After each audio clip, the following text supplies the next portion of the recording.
So I'm going to ask Ian to come up. We're going to have an hour and 20 minutes. Then we'll have a break for about 20 minutes, 25 minutes, and then another hour or so afterwards with some questions. So I want to, as I said, inform you and enjoy it and share the experience and save the questions till later, because as I said, IanRCrane covers the subject. So let's welcome him up and say thank you very much.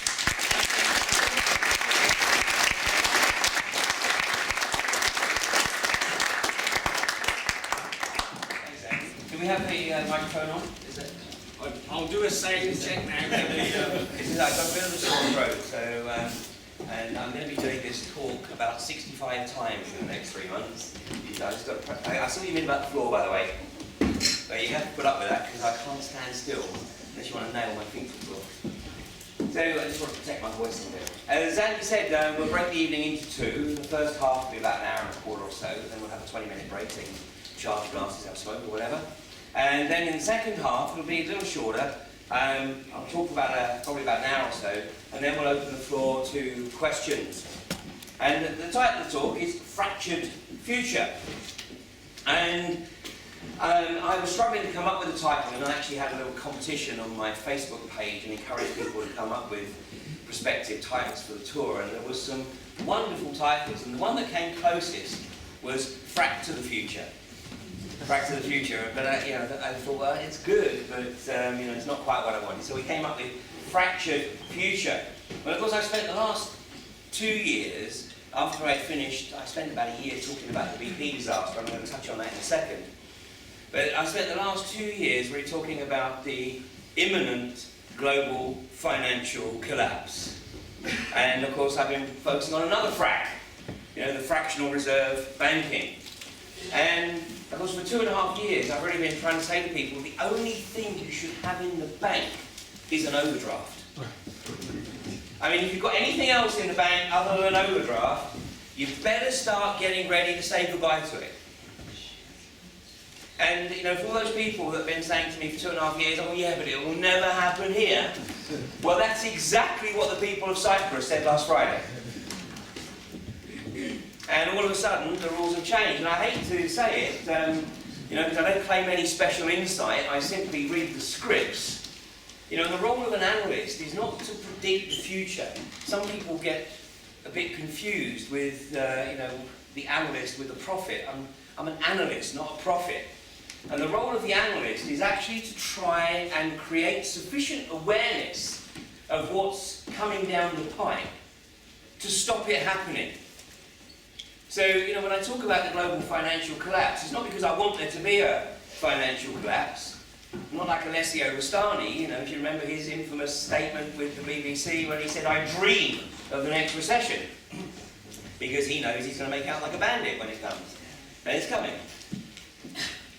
But the role of the analyst is not to make that happen. It's to try and create sufficient awareness so that the powers that be actually say, oh, you know what, if we do that, there might be a very big reaction.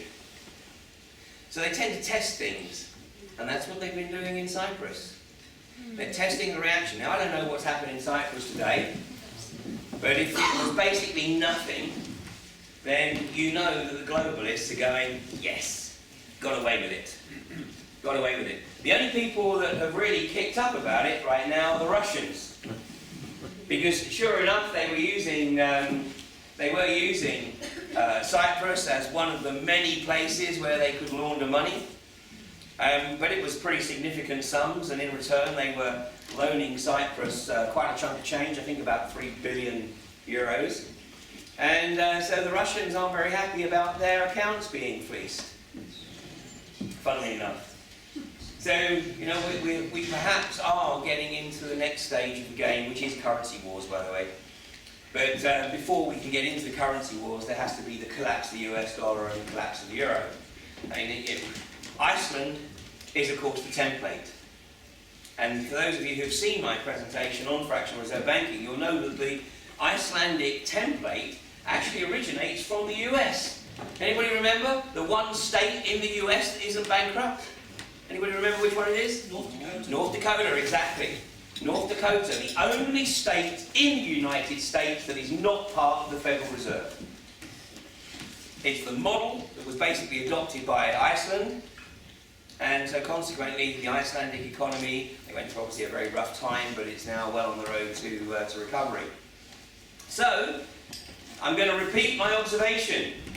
If you have anything in the bank other than an overdraft, get ready to say goodbye to it, or get it out. Get it out. And if you're going to have an overdraft, make sure it's a fucking big one. Because if the banks want to take 10% of my overdrafts, in fact, I'll gladly offer them more.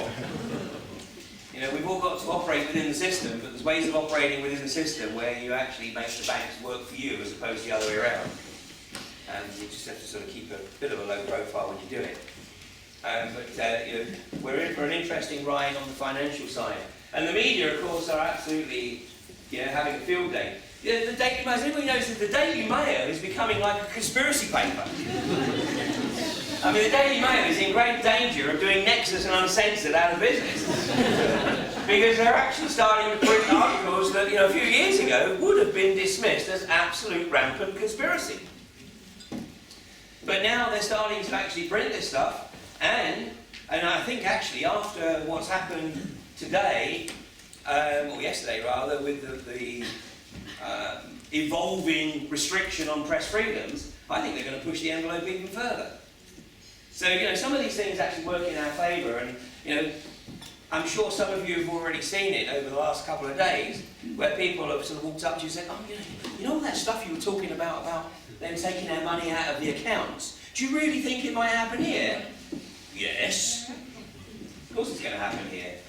I mean, it'll happen in the Eurozone first. What we're seeing, by the way, by the way, what they've done by taking the money out of accounts, it goes on all the time, but it's normally called inflation.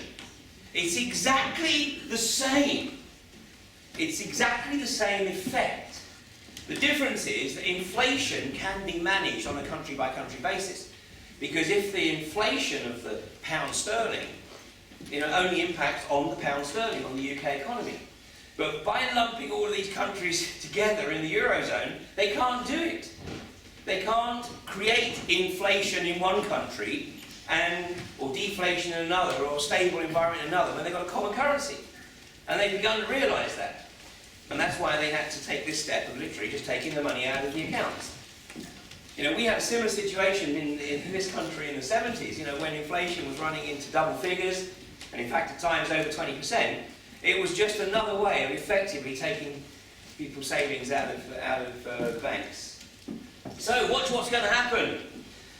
Because, this game is accelerating at a phenomenal rate. So, actually, it's the most amazing opportunity. It really is a great opportunity. Because people who have deliberately forced themselves not to look at this stuff are now having to. Because, they're beginning to realise that apathy, abdication and willful ignorance just isn't going to cut it, because it's going to play straight into the globalists' hands. So, moving back a little further to the last time I was here, down the road, I think in the pub. And at that time, it was the back end of 2010, and I'd spent the previous 6 months talking about the BP Deepwater Horizon disaster, because I spent nearly 19 years with Schlumberger, and it was really my experience in Kuwait in 1991 that, was my, if you like, turning point. Up until that time, I didn't really have any serious cause to question my very restricted worldview. But what I saw in Kuwait in 1991 fundamentally changed that. And I realised that there was a distinct possibility that everything I thought I knew was a complete crock of crap. That comes as a bit of a shock. And this is before the days of the internet. And also I was 34, so anybody here under 34, you're way ahead of me. So at 34, I was really forced to make a decision, which was, did I just sort of keep my head in the sand, or did I start the process of actually re-educating myself? Well, I took the latter. I'm still a slow learner. It still took me another 7 years to get out of the oil industry, but nonetheless, I made sure that in that 7 years, I used the opportunity to gain as much insight as I could into the machinations of the global hydrocarbon economy. but I was determined not to reach the 20-year marker, so I left at about 19 and a half years. But there is no question, absolutely no question, that I couldn't be doing what I do today had I not had that experience. So, you know, never beat yourself up because you're working in the belly of the beast. I mean, I have a stepdaughter who works for UNICEF. Unfortunately, she thinks that UNICEF are doing a good job. But I'm working on the basis that at some point she's going to have her epiphany. And when she does, because of her experience inside UNICEF, she's going to be absolutely devastated. So, you know, I think it's very important that we do encourage people to go and work in the belly of the beast, because, you know, they can, one, learn a hell of a lot, and who knows, they might actually make a difference somewhere along the line. Well, my time in Schlumberger was really what gave me the opportunity to very quickly analyse what occurred on the BP Deepwater Horizon. It took me 7 weeks to be absolutely convinced beyond any shadow of doubt that it was a contrived event. And in fact, even now, I'm still realising that the reason behind it goes even deeper than I first imagined, and I'll perhaps touch on that a bit later. But after the back end of May of 2010, I was absolutely certain how this had been brought about, and indeed I'd identified who was put on the rig to make it happen. Now, I'm not going to go through all that again, but I just want to make a point, because it's very, very significant. It's very important in terms of what I'm going to be talking about tonight in terms of fracking. You may remember that back then, I identified this guy. He was the most experienced company man in the BP deepwater drilling fleet, a guy called Robert Sepulvado. And it was extremely difficult initially to understand why it was that he was taken off the rig 4 days before the blowout. And he was replaced by a guy who had very, very limited experience. And that was a guy called Bob Kaluza. Now, the company men are the head honchos on the rig, and they work 12-hour shifts. And this guy effectively became the most senior guy, Bob Kaluza, replacing Sepulvado, who told the Gulf Coast hearing that he was taken off the rig to attend a course on the safe operation of the blowout preventer. Now, this is the most experienced company man in the BP fleet. There was no way he needed to attend that course, and he knew it. And you could tell from the body language and the tone of voice in the hearing that he was really a bit nonplussed as to why he was taken off the rig and replaced by this guy, Rookie. And this guy was the guy on the rig, but also pretty inexperienced on the dream. And the reason they're in silhouette is because back in 2010, in mid-2010, BP managed to get every single picture of these guys removed from the web. Now, I know this guy certainly had his picture on the web in early May, because I found it, but unfortunately I forgot to save it. I don't make that mistake anymore, I can tell you. But when I went back to incorporate the photographs into my presentation, there was nothing. And I was putting messages out on Facebook and on my newsletter saying, if anybody can come up with a photograph of Kaluza, let me have it, because the guy's been effectively disappeared. Well, I started a campaign through my presentations to get people to be aware this guy, Bob Kaluza, was put on the rig to make it happen. And as Andy said, you know, the final straw for me was the realisation that the two Schlumberger engineers, the guys from my former company, had told Kaluza about 14 hours before the well blew that it was going to blow, and that he needed to shut down the well immediately. And he refused. He said, not on my watch, it's not. Now, he may have been under some pressure because there was a delegation of senior BP managers on the rig to present the rig with a safety award.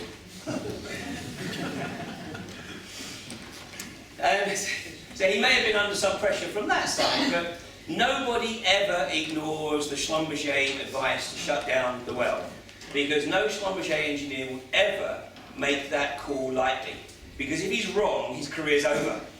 I mean, that's it. He will never, ever work the rigs again, because obviously the cost of shutting a well in is not cheap. and Schlumberger would have to bear the costs ultimately if their engineer was proven to be wrong. So no engineer makes that call unless they are absolutely certain of what they're saying. But when they do make that call, nobody ever turns around and says, no, I'm not going to do that. Not on my watch. They do it immediately. And that's why the Schlumberger engineers were spooked, and they called their manager in New Orleans, who understood the situation, and he arranged for a helicopter to be flown out to the rig and took the two Schlumberger engineers off the rig at 11 o'clock in the morning, 10 hours before the well blew. That's a matter of public record. So after I started putting my presentations out, and I gave the BP presentation at the Glastonbury Symposium in 2010, which was recorded, it became a DVD called BP Population Reduction and the End of an Age. It went on to Amazon in August of 2010, and Amazon hid it. So even though I knew where it was, nobody else could find it. BP had effectively managed to persuade Amazon to just bury it somewhere. And it didn't actually come back into play until the following February. Meanwhile, I was attacked and threatened with a $10 million lawsuit. If you Google IanRCrane BP, you'll fairly quickly find a whole bunch of websites stating categorically that I had been subpoenaed to appear before a US court and that there's a $10 million lawsuit on me. It was bollocks. There was no lawsuit, period. What it was BP's controlled opposition, very, very sophisticated. The front man was a guy called Dr. Tom Tomato, who's a convicted felon. He had previous history of trying to infiltrate dissident groups, if you like, particularly environmental dissidents in the US. But I recorded a phone conversation with Tom Tomato because I had my suspicions about this guy. So I made the phone call to him and I recorded the phone call. In Florida, it's illegal to record a phone call. But because the phone call was initiated by me in the UK, it's not illegal. But it is illegal in the UK for me to share that call, to share the transcript of that call, unless I have the third-party permission. And all of that $10 million lawsuit bullshit was to make sure that I didn't play that phone call. But I have it. This is the way they work. And of course I also discovered, because I managed to get my hands on a set of the BP Deepwater Horizon post-disaster accounts, and on their accounts there is a line there that says behavioural adjustment payments. Think about it. Behavioural adjustment payments. You're paying people to keep quiet. I don't know if you needed a little water over there. Thanks, Andy. This is the way they work. And that's why BP was shelling out money left, right and centre all around the Gulf Coast in the immediate aftermath. Because anybody who started to kick up about it, it was a case of, all right, how much do you need? How much do you need? Shut up. And so money was being dished around, and the economy in BP, all around the Gulf Coast area, was artificially inflated. And I mean, there was one really amusing story, well, it's amusing from this side of the water, but even the drug dealers wanted to get their piece of the action because there was so much floating around, so much cash floating around, thanks to BP. And a rock of crack cocaine apparently went from 20 bucks a rock to 80 bucks a rock. Just because there was so much money in the economy. Well, consequently, with all the stuff that was going on the web, I realised that I had to adopt a slightly different tactic. And I was very fortunate that there were three key people, in the Gulf Coast area who understood the importance of what I was putting out about Kaluza. And so they worked with me, and we were able to get all the information that I had collated about the BP disaster to the Attorney Generals who were working on the case on behalf of the victims. And what happened was really quite remarkable, considering the opposition. Because let me just show you this. Because one of the things that you're going to hear as we get into the fracking agenda is what you're going to hear is that if we go ahead with this agenda, it is going to be extremely well regulated. Right. Well, let's have a look at what happened in the US. Find it here. Let's have a look at what happened in the US, because the Gulf Coast hearings were set up under the auspices of the Gulf Coast Coast Guard.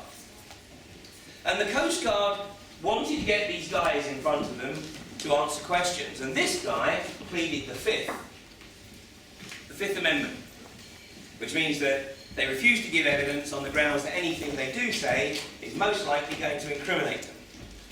So they refuse to give evidence. So the Gulf Coast Coast Guard went to Washington and they put a proposal to the House of Representatives for the Gulf Coast hearing to be granted the power of subpoena. In other words, to demand that these guys actually showed up and answered their questions. It went before the House of Representatives, and it was passed in the House of Representatives unanimously, with the exception of one single vote.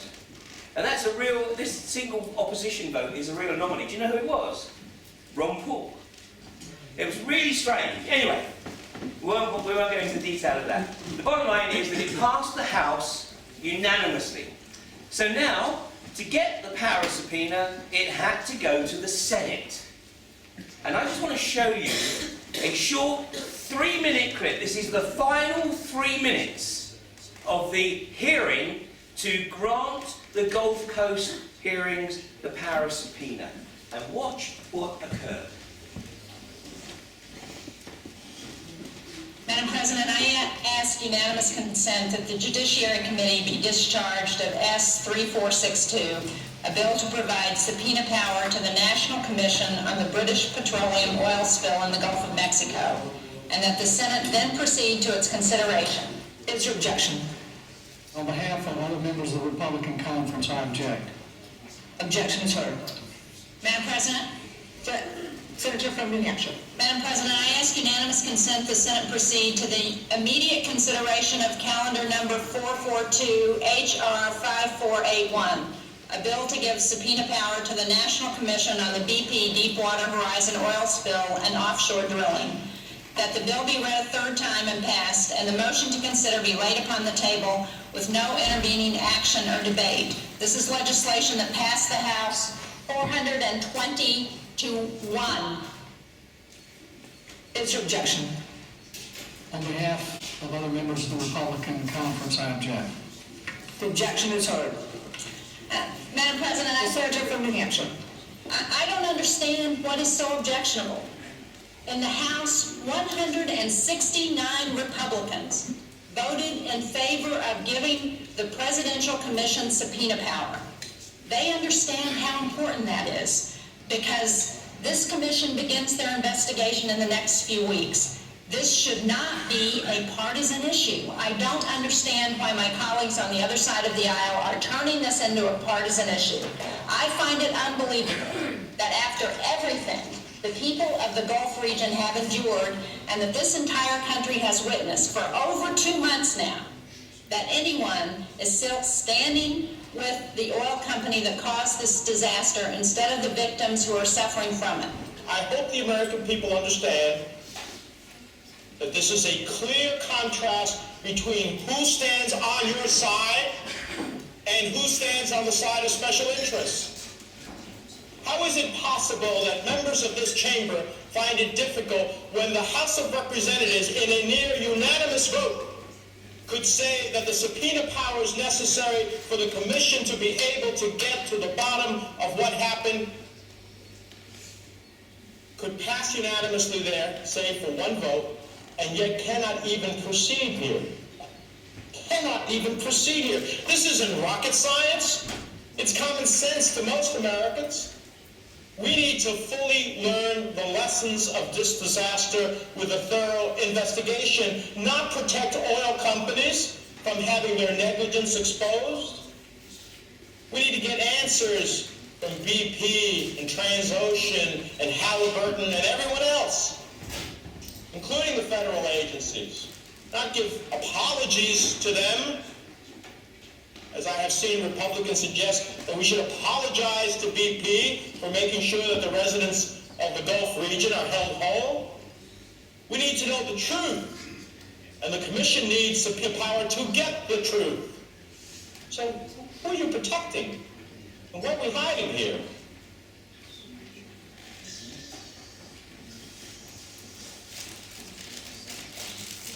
That's surreal, isn't it? It's absolutely surreal. Now, did anybody hear about that?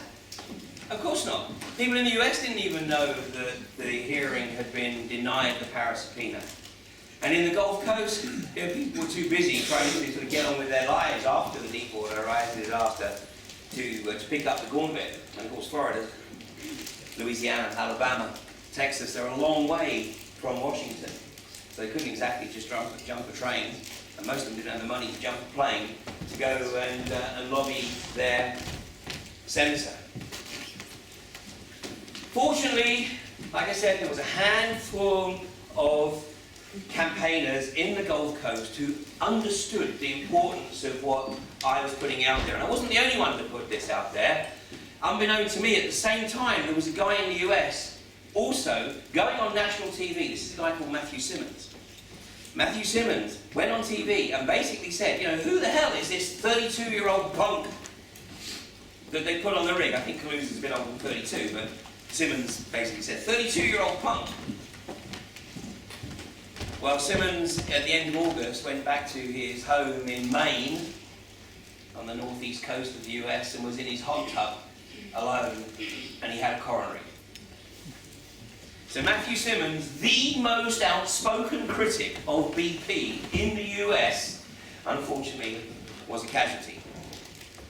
So, you know, we had to get smart. We had to work a little bit underground, and that's what we were doing with these attorneys. And that resulted, and very few of you will be aware of this, if anybody, that resulted in Bob Kaluza and Donald Vedrini. And here are their photographs. And the reason we have their photographs is because at the end of last November, these two guys were formally charged with 11 counts of involuntary manslaughter. Now we've got a long, long, long way to go. A long, long, long way to go. Let me show you a short clip of Kaluza pleading his innocence outside the courtroom in Louisiana after the hearing last November.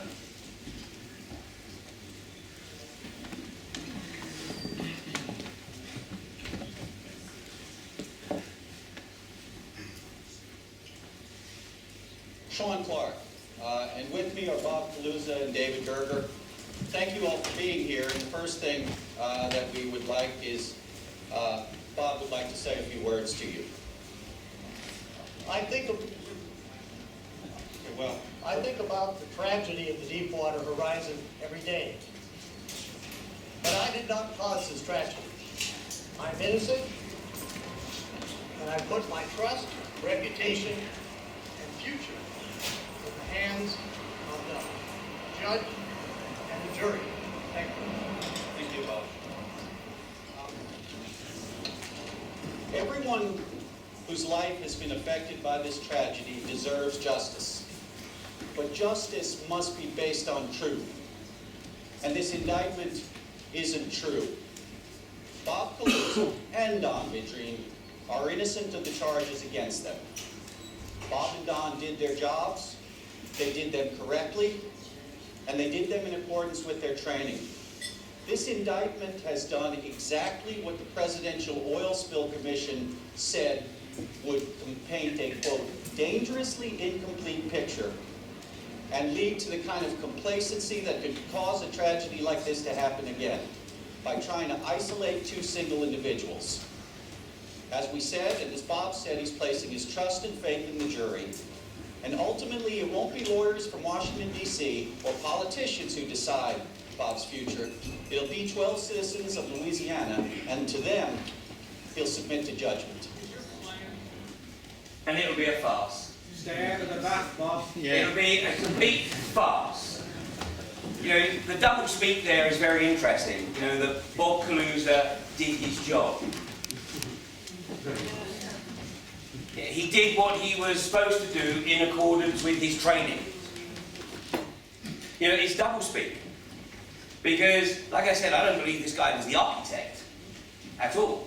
I believe that he was the mechanic put on the rig to make it happen.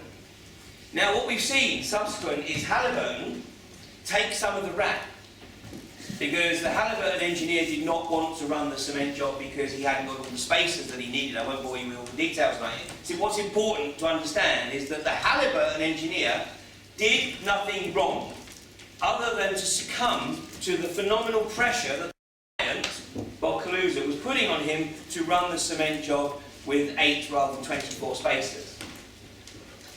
And whilst the Halliburton cementing engineer has never appeared before the commission, because Halliburton have always said we want our senior managers to represent, and the senior board member for safety for Halliburton has formally acknowledged by saying Halliburton indeed made some mistakes. This is bullshit. The reason that they do this is because what the BP are trying to do is mitigate their liability.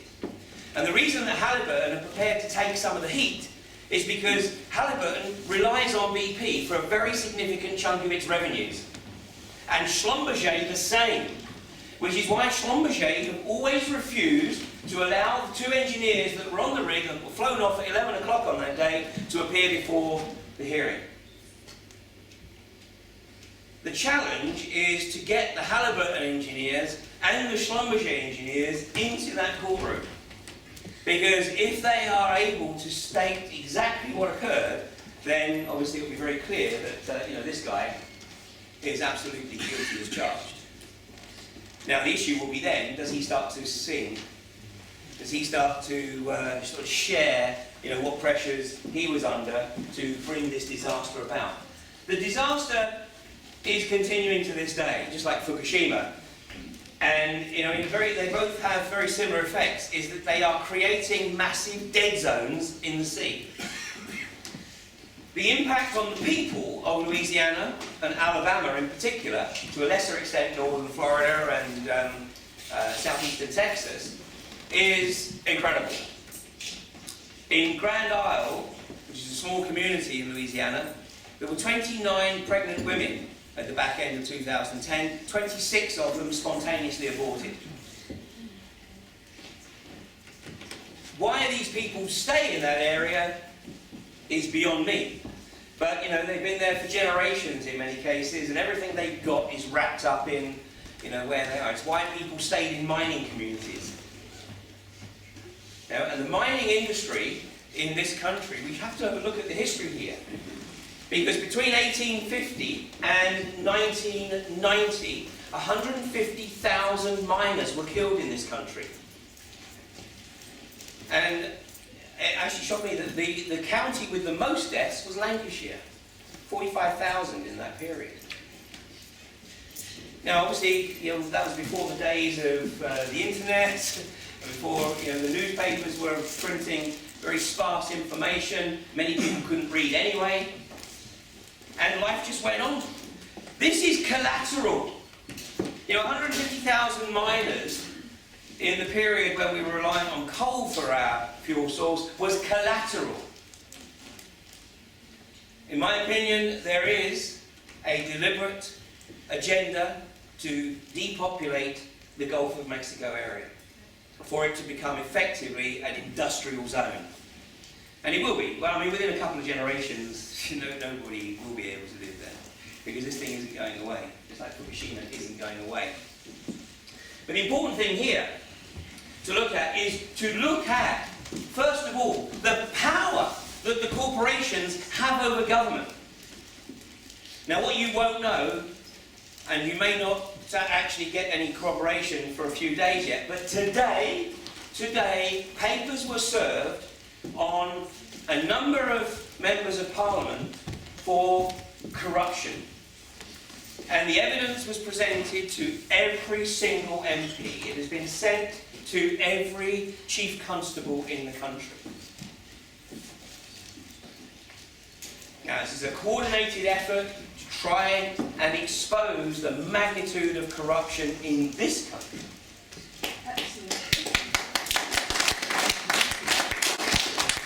I mean, the Daily Mail, I think it was the Daily Mail on Monday, ran a 4-page spread, it might have been the Mail on Sunday, I can't remember, a 4-page spread on the myth of climate change, formerly known as global warming, but on the basis that there's been no warming for at least 17 years, it's morphed into climate change.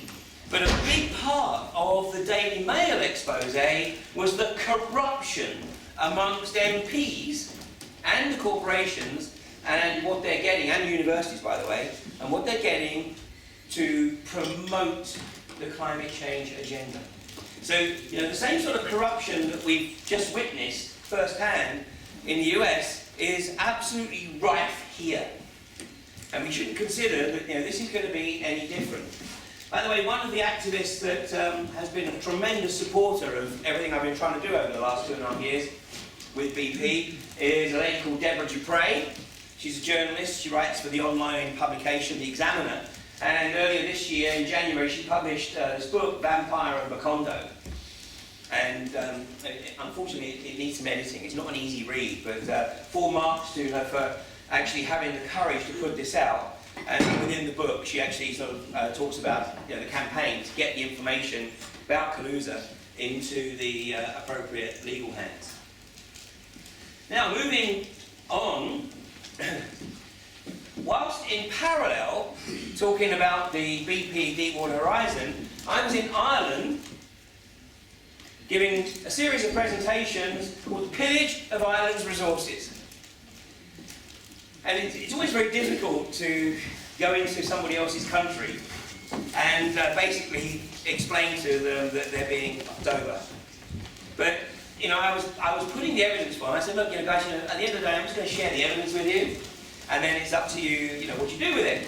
But I was explaining to them how, basically, you know, the corporations had worked with corrupt politicians to make sure that the Irish people never saw any benefit from their natural resources.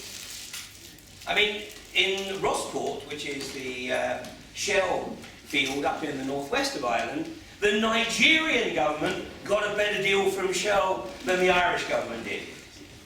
I mean, this is outrageous. And you know, the Nigerian government is one of the most corrupt on the planet, but the Irish government, which Ireland has dynasties, political dynasties, like in the US. You know, people get political seats based on, you know, the father and then passing on to the next generation. But I was focusing on one particular individual who, in my opinion, was the architect for the complete and utter destruction of Ireland as a nation. And that is this guy. Anybody recognise him? Peter Sutherland. Peter Sutherland. Okay, maybe you haven't come across, but let me just give you a little bit of an insight into Peter Sutherland. He's a former Attorney General in Ireland, of the Irish government. And of course the Attorney General, the role of the Attorney General is to make sure that the government upholds the law, upholds the Constitution. But Sutherland, after his stint as the Irish Attorney General, he went on to be an EU Commissioner. After being an EU Commissioner, he was appointed to be the first Director General of the World Trade Organization. He was also the Chairman of Goldman Sachs and the Chairman of BP. And a Bilderberger. And just to put it in perspective, look, this is, it's very small for obvious reasons, because we haven't got a bigger screen. This is all the attendees at the 2009 Bilderberger meeting. And right here is Peter Sutherland. And Peter Sutherland's connections are absolutely legend. I mean, I'm just going to select a few. I mentioned a couple already. There we go, the Attorney General of Ireland. European Commissioner, former Chairman of Allied Irish Bank, Director General of the World Trade Organisation, member of the Trilateral Commission, Chairman of BP, former Chairman of BP, on the board of the Royal Bank of Scotland, up until it obviously collapsed and was bailed out by the British government, at which point he was asked to leave. And he was given a healthy payoff. And former Chairman of Goldman Sachs. So, as you see, this guy is incredibly well connected, as are all of the Bilderbergers. You know, they don't go to the Bilderberger meetings unless they are very well connected, and you know, this is just the web. So the corporations that they represent, the board they sit on, the various opportunities there. I have that blown up as a massive poster. So this guy is very instrumental, and I believe that, you know, an Irishman by accident of birth, but this is the architect for effectively giving Ireland and Ireland's resources to the globalists. Now, Ireland has massive resources. Because of Ireland's position geographically at the western edge of the European Union, Ireland actually has 23% of all EU fishing waters. So in theory, Ireland should be, you know, doing very well, thank you, because it should be providing, give or take, about a quarter of the fishing stock to the EU. One problem, and that is that a few years ago, a certain corrupt politician sold 19% of the 23% to the EU for a one-off payment of €6 billion. So Ireland doesn't make anything really from its fishing. Obviously, as I said, the oil with Shell was pretty much given away, and now Ireland has massive shale gas resources in the Loch Allen Basin, right in the heart of Ireland, and also down the Clare Valley, which runs down in the west of Ireland. All been basically given away. The Irish people will never benefit. Now this guy Sutherland, this socio-psychopathic global corporatist, I hold him in exactly the same regard as I hold the likes of Tony Blair. I wouldn't give them house room. You know, Tony Blair, of course, is sulking at the moment because he didn't become Pope. He still longs to be EU president. And, you know, this is the guy, I think the BBC, didn't they run a documentary on tonight or last night? No, I don't have TVs. They ran a documentary on the Iraq War and the revelation that Iraq didn't have weapons of mass destruction. No shit! I mean, 2 million people hit the streets of London, hundreds of millions of people all around the world hit the streets to let it be known that there was no popular support for the invasion of Iraq. But you see, that was also a test. Because basically it was Bush and Blair saying, well, we're just going to do it anyway. And the bottom line is that the people will protest, they'll turn up for a day, maybe a bit longer, but then they'll just bugger off home, and we'll just get on with it. So they know that the people don't really have any resolve to change their agenda, and they can just manipulate the agenda in whatever way they want. Mind you, isn't it incredible when Tony Blair says, oh, you know, people don't understand. It was very complex. Well, try me, Tony. Try me. No, it's too complex. Far too complex for anybody to understand. And I don't understand why I'm vilified. I mean, I talk about a total lack of capacity for self-reflection. It's unbelievable, isn't it? But, you know, these are the players that we're dealing with. And Sutherland was the architect of the destruction of the Irish economy. When he called a meeting, he wasn't present at the meeting, not physically present, but I'm sure he was probably linked by phone. He called a meeting in the last week of September in 2008 with Dermot Gleeson, former Attorney General, and also head of Allied Irish Bank, with Paul Gallagher, the current Attorney General for Ireland, both of whom were Bilderbergers. So they were subordinate to Sutherland. Neither Brian Cowen or Brian Lenihan, who was Chancellor, Brian Cowen was the Prime Minister, neither of them were Bilderbergers. And they were instructed to underwrite all the assets and liabilities of the Irish banks by the Irish taxpayer. And that was the kiss of death. That was de facto the final straw in the destruction of the Irish economy. And at the moment, until such time as there is a change of direction, they will not recover. Ireland today, like Greece, now like Cyprus, like Spain, like Portugal, soon Italy, soon France, then the UK. These are EU colonies. They are colonies of the socio-psychopathic global corporatists. Let's have a look at a couple of other. Here we have Pope Tony the Turd. Here's the guy who bankrupted California. If you don't sign up to this borrowed plan, you must be girly men. That was the level of his debate to the Californian Senate when he was trying to get them to agree to raise the level of borrowing in California. If you don't sign up to this, you must be girly men. Wow, that's a powerful philosophical, political discussion. Bankrupted California. Now, do you recognise this guy? John Brown. Lord John Brown. Former Chief Executive Officer of BP. His track record in terms of health and safety is abysmal. It's collateral. Absolute collateral. He didn't give a damn. His total quest was on reduction of costs, regardless of the collateral fallout.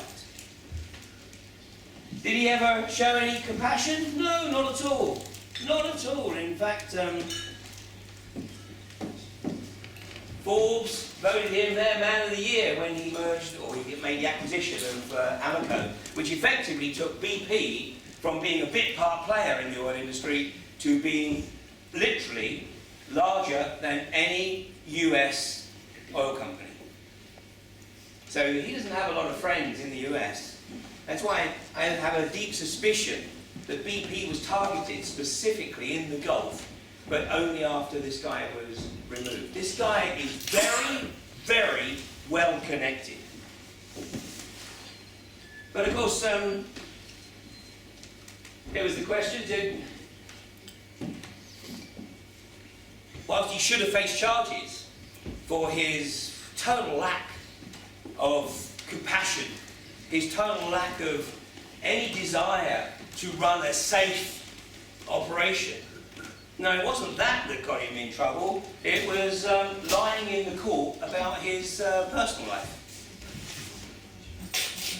I mean, can someone say, be sure your sins will find you out? But you know, hey, it's only a short time that he has to sit on the bench, and then he'll come back into play. And you know, he's always been a player.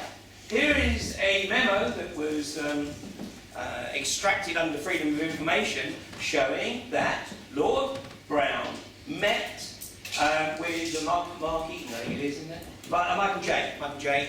Met with Michael J. 48 hours before the attack on Iraq started in 2003, and was already talking about BP's role in Iraq after the end of hostilities. Oh no, it wasn't about oil. Well, it wasn't just about oil, but oil was a big part of it.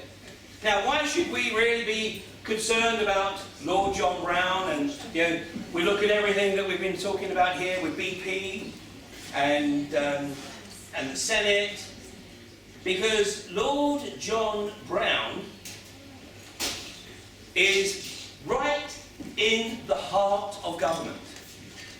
He is an advisor in Whitehall. He sits as a non-executive in the cabinet, basically. In other words, he doesn't always attend cabinet meetings, but if there is a particular issue in which it's felt that Lord John Brown has a particular area of expertise, he can be invited to attend the meetings.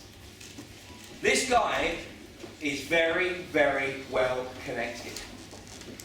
And he's the chairman of Quadrilla Resources, the company that has now admitted that it was probably responsible for causing 2 earthquakes in Lancashire, one at 3.5 and the other one at 2.7 on the Richter scale. You know, they're not massive earthquakes, but you know, they're enough to potentially start a chain reaction. And they were instrumental, of course, in Quadrilla's fracking operations being shut down. Now, when I was talking in Ireland 2 years ago about the pillage of their resources, the observation I was making is that actually they had to really try to look at alternatives, because the shale gas in the Loch Allen Basin, if that was extracted, was potentially going to lead to the total depopulation of Ireland. That it would make the potato famine, which of course wasn't a famine, it was manipulated by the British landowners, but it would make the potato famine look like paradise. Because the fracking operation is a nightmare scenario when executed on land. But you know, 2 years ago, you went, okay. They didn't really have any awareness of it. Even though a film by the name of Gasland, anybody seen the film Gasland? Okay, there's a couple of things that you should take away from tonight, and there are 2 films, and I'll mention them both now in case I forget them. One is Gasland. Now, it keeps getting removed, funnily enough, so you might have to hunt around a little bit. But one is Gasland, which was put together by an outstanding young film producer by the name of Josh Fox. And the other one is called Split Estate. Split Estate. Now that term is very relevant to us here in the UK, because split estate refers to the difference in the ownership between the surface and what lies underneath. And in the UK, of course, we think we own the land. Well, you know, what you own at best, or at least have temporary right of occupation on, what you own is the topsoil. Anything beneath that is owned either by the Crown or the state.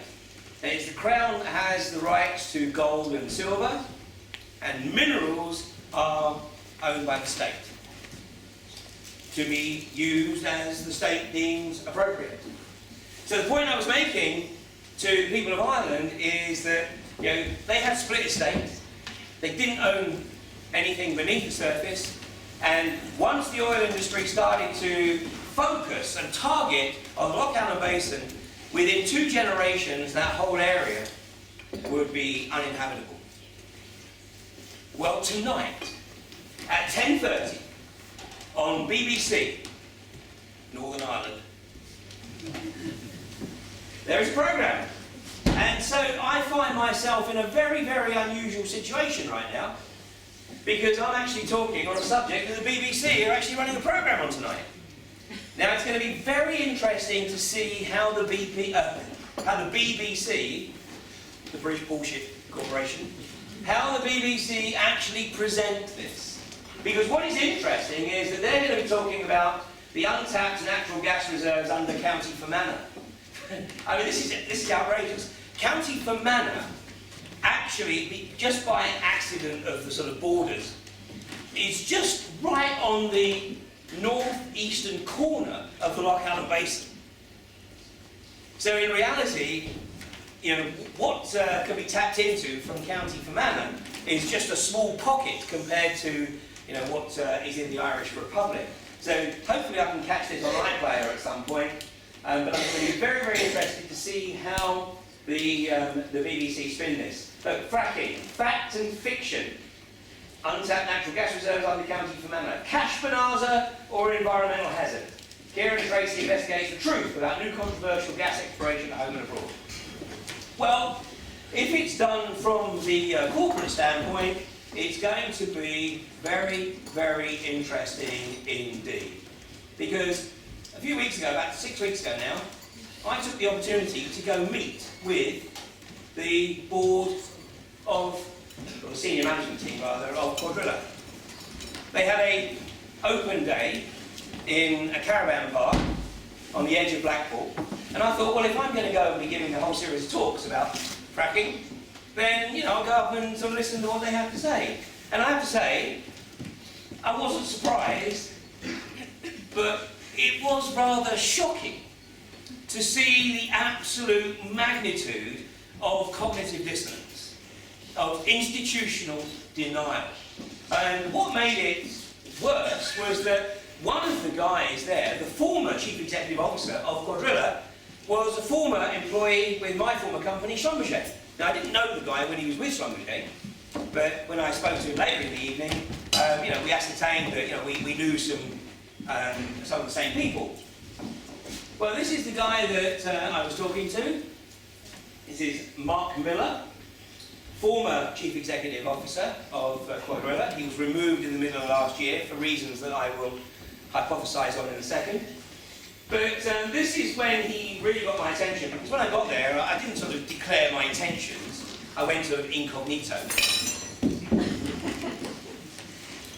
So I was just sort of hovering in the background, listening to some of the things that he was saying, but I couldn't bite my tongue any longer when he told one of the residents that there has never ever been a situation where it's been proven that frac fluids have contaminated groundwater.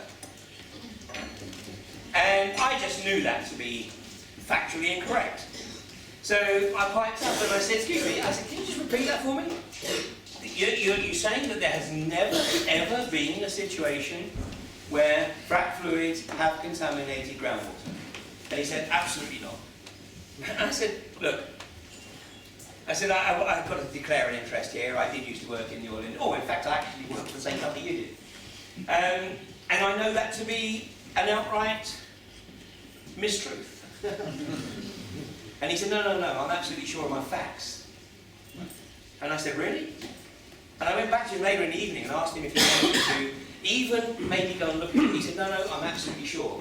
Well, I just happen to know that even within sort of recent weeks, there have been a couple of cases, you know, gas fracking chemicals detected in Wyoming aquifer. And this is the Environmental Protection Agency, who aren't exactly generally interested in telling the truth either. Here we go in Canada. Leaked fracking fluid contaminated groundwater near Grand Prairie. That's an area I'm very familiar with. It's part of my territory in North America. Now, Mark Miller again. He says, we have to comply with UK regulatory bodies. And the Department of Energy is actually going to set up a separate division to supposedly monitor the exploration and production of unconventional oil and gas. Now, we're getting towards the end of the first half here. So what I'm going to do is I'm going to show you a short video produced by the oil industry which explains the fracking process. It's about 3 minutes, but it's quite succinct, and I'm going to show you why this is such a problem of a level of magnitude that is so far beyond most people's comprehension that actually could lead to the decimation of life in this country, as it is in the US and Australia already.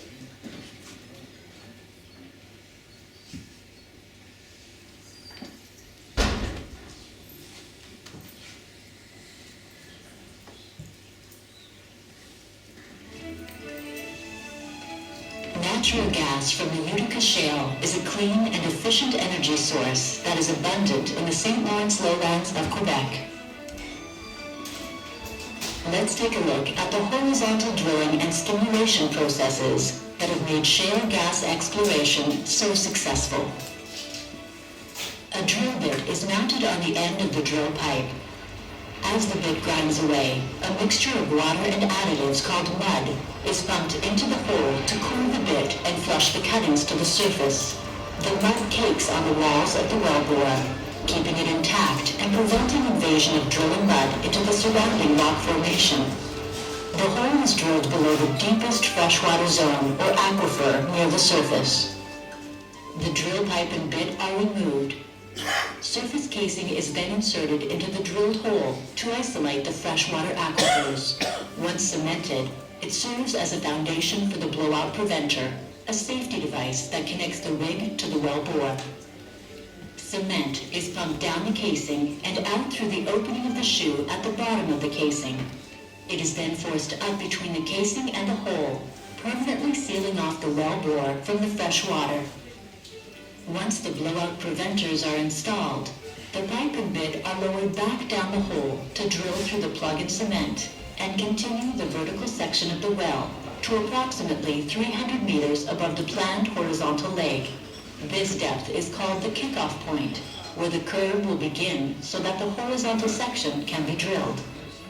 Up to this point, the process is the same as drilling a vertical well. Again, the pipe and bit are pulled out of the hole, and a downhole drilling motor with measurement while drilling instruments is lowered back into the hole to begin the angle building process. The distance to make the curve from the kickoff point to where the well bore becomes horizontal is typically just under 300 meters.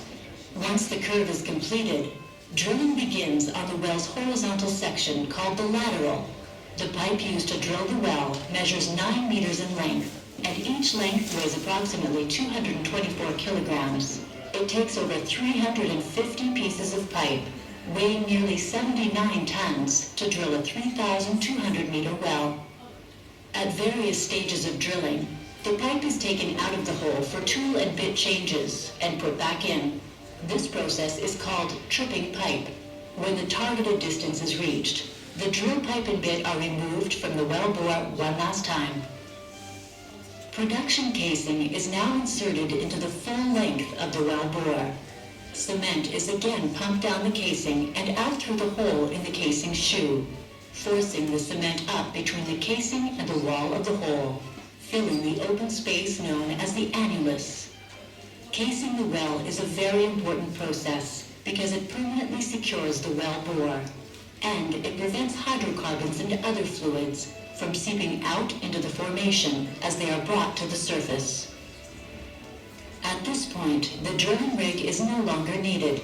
A temporary wellhead is installed, and the location is prepared for the service crew, who will perf, frack, and prepare the well for production. The first of these steps is to perf, or perforate, the casing. A perforating gun is inserted into the casing to the targeted section of the horizontal leg. An electrical current is sent down the wire line to the perf gun and sets up a charge that shoots small holes through the casing and cement and out a short distance into the shale formation. The perf gun is then pulled out of the hole. Next, because shale is tight or compressed, the well will have to be fracked. Known as hydraulic fracturing. So the operation up to this point is absolutely benign.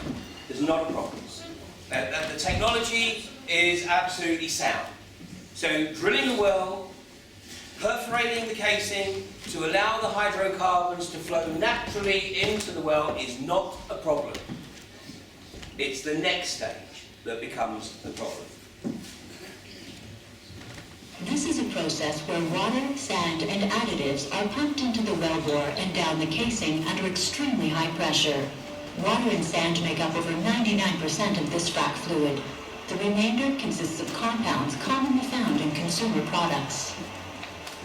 As the mixture is forced out through the perforations and into the surrounding rock, pressure causes the shale to fracture. This creates a pathway connecting the reservoir to the well and allows the gas to flow to the well bore. Next, a temporary plug is used to close off or isolate the perforated and fracked section of the well bore so that the next stages of the horizontal leg can be perforated and fracked.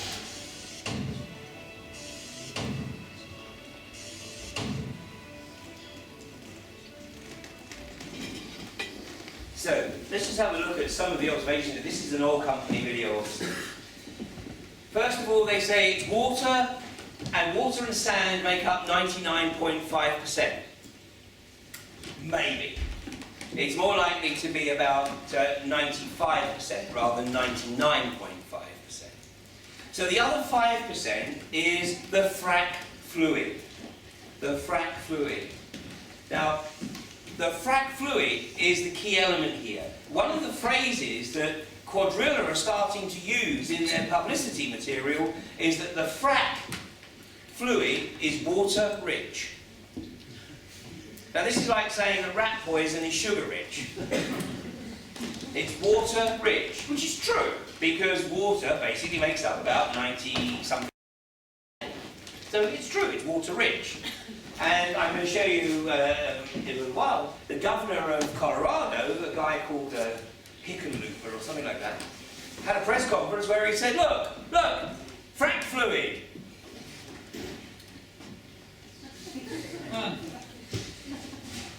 See how safe it is? Well, of course it's a frack fluid. It's 95% of the frack fluid. That's not the issue. It's the other 5%. And Quadrilla have said, yeah, but we're only going to use organic material. Define organic. 5%. 5%. Now we get into how much is 5%. Anybody want to hazard a guess as to how much water is required to drill and fracture a well? I mean, actually, this is an 8-stage frac.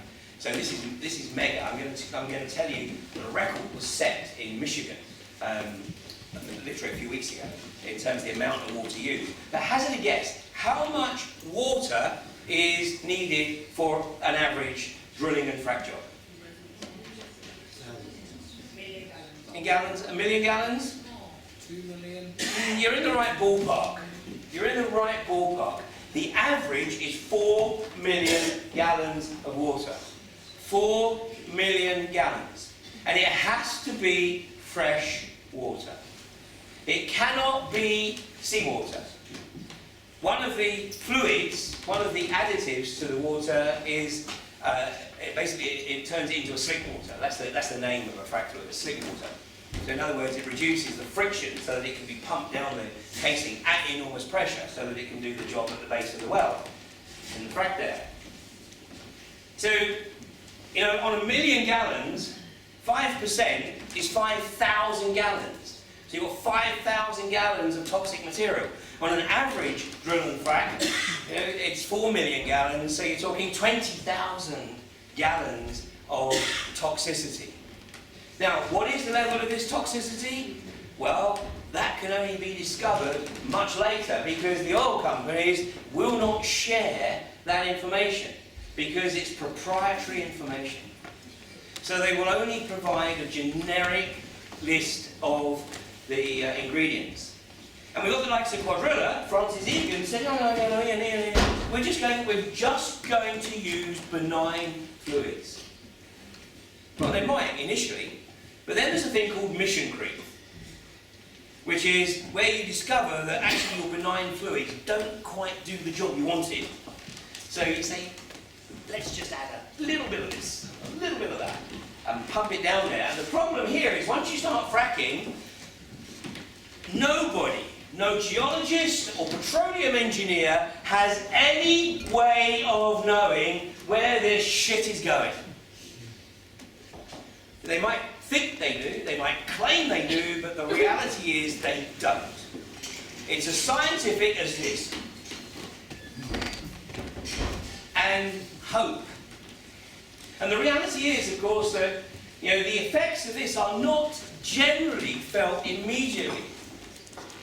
It can often take quite some time for the frac to sort of percolate right through and eventually up to the water table. In the second half of this evening, I'm going to show you some video from Australia where the methane is getting into the water supply, where the methane is coming up through the land. One of the guys who's become a good friend of mine, Brian Monk in Australia, he's a landowner in the gas fields. His family have had to move away from his farm. He daren't move away because he knows if he moves away, the gas companies will just come in and start drilling in his absence. But he knows that he's living in a toxic environment. And the oil industry just say, well, hey, no, it's not. No, it's not. And I'll show you how the oil industry pretends that there's no gas in the water, even though you can actually set light to it.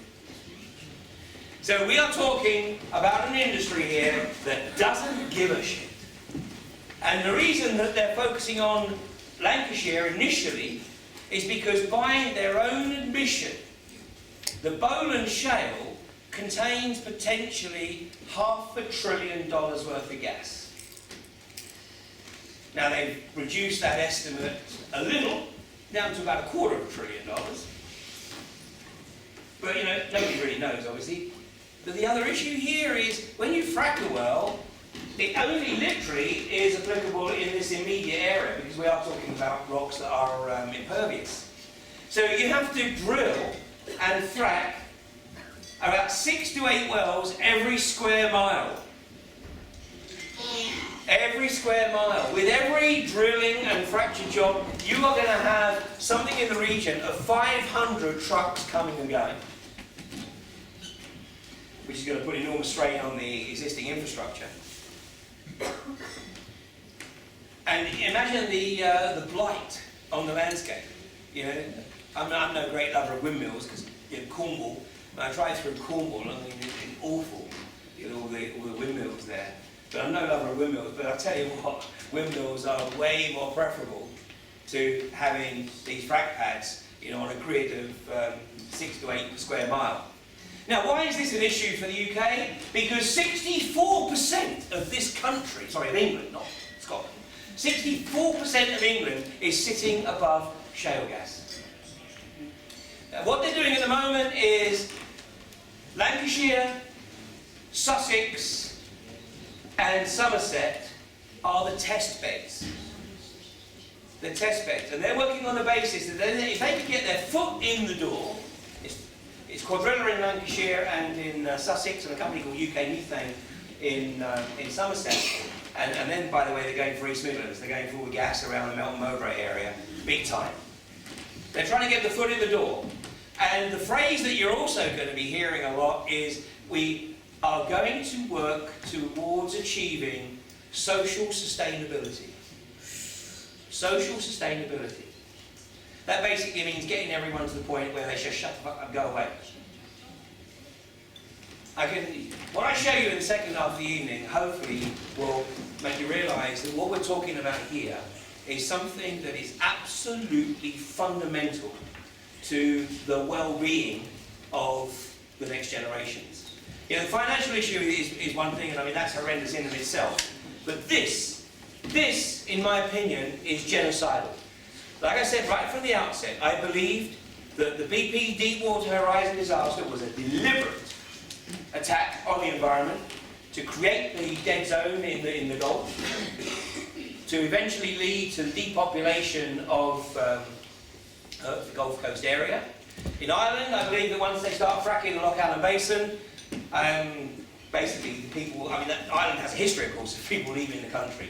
I mean, Brian Lenihan, after that meeting with Peter Sutherland, Brian Lenihan said they fully expected 200,000 young people to leave the country. So Ireland has a history of you know, people taking expat lives. But this would be massive. I mean, it would literally empty the country to the point where people would never be able to return. And that's what they want. They want to turn it into a gas production zone. The global corporatists, of course, will make out like bandits. But the real issue here, of course, is the poisoning of the water.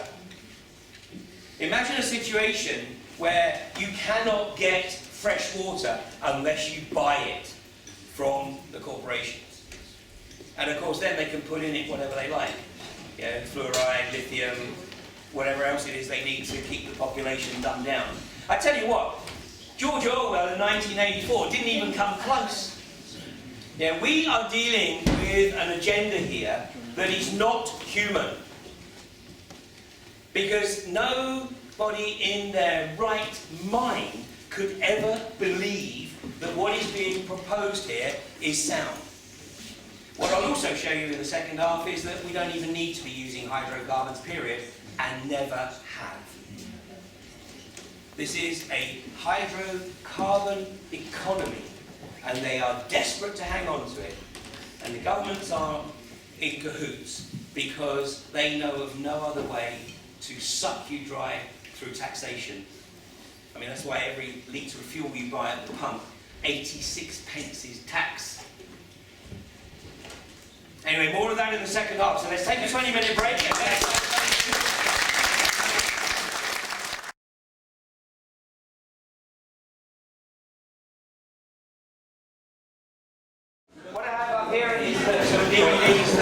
back north as far as 2006. And the reason I still have them there is just to show that everything we were talking about back in 2006, unfortunately, has come to pass. And like I said earlier, I don't claim any special insight, it's simply a question of reading the scripts. Because it's all out there. It's just a question of knowing where to look and of course having the time to look. Which is why I do what I do, because it's unfortunate that I have the time to look at this stuff, and I know that people, even if they have the inclination, they don't have the time. So what I try and do is sort of put it out there in a format where people can look at it, and then hopefully they'll go and research for themselves. And that is always the case, I always say, I don't expect anyone to take anything I say at face value. That's not the purpose of doing what I do.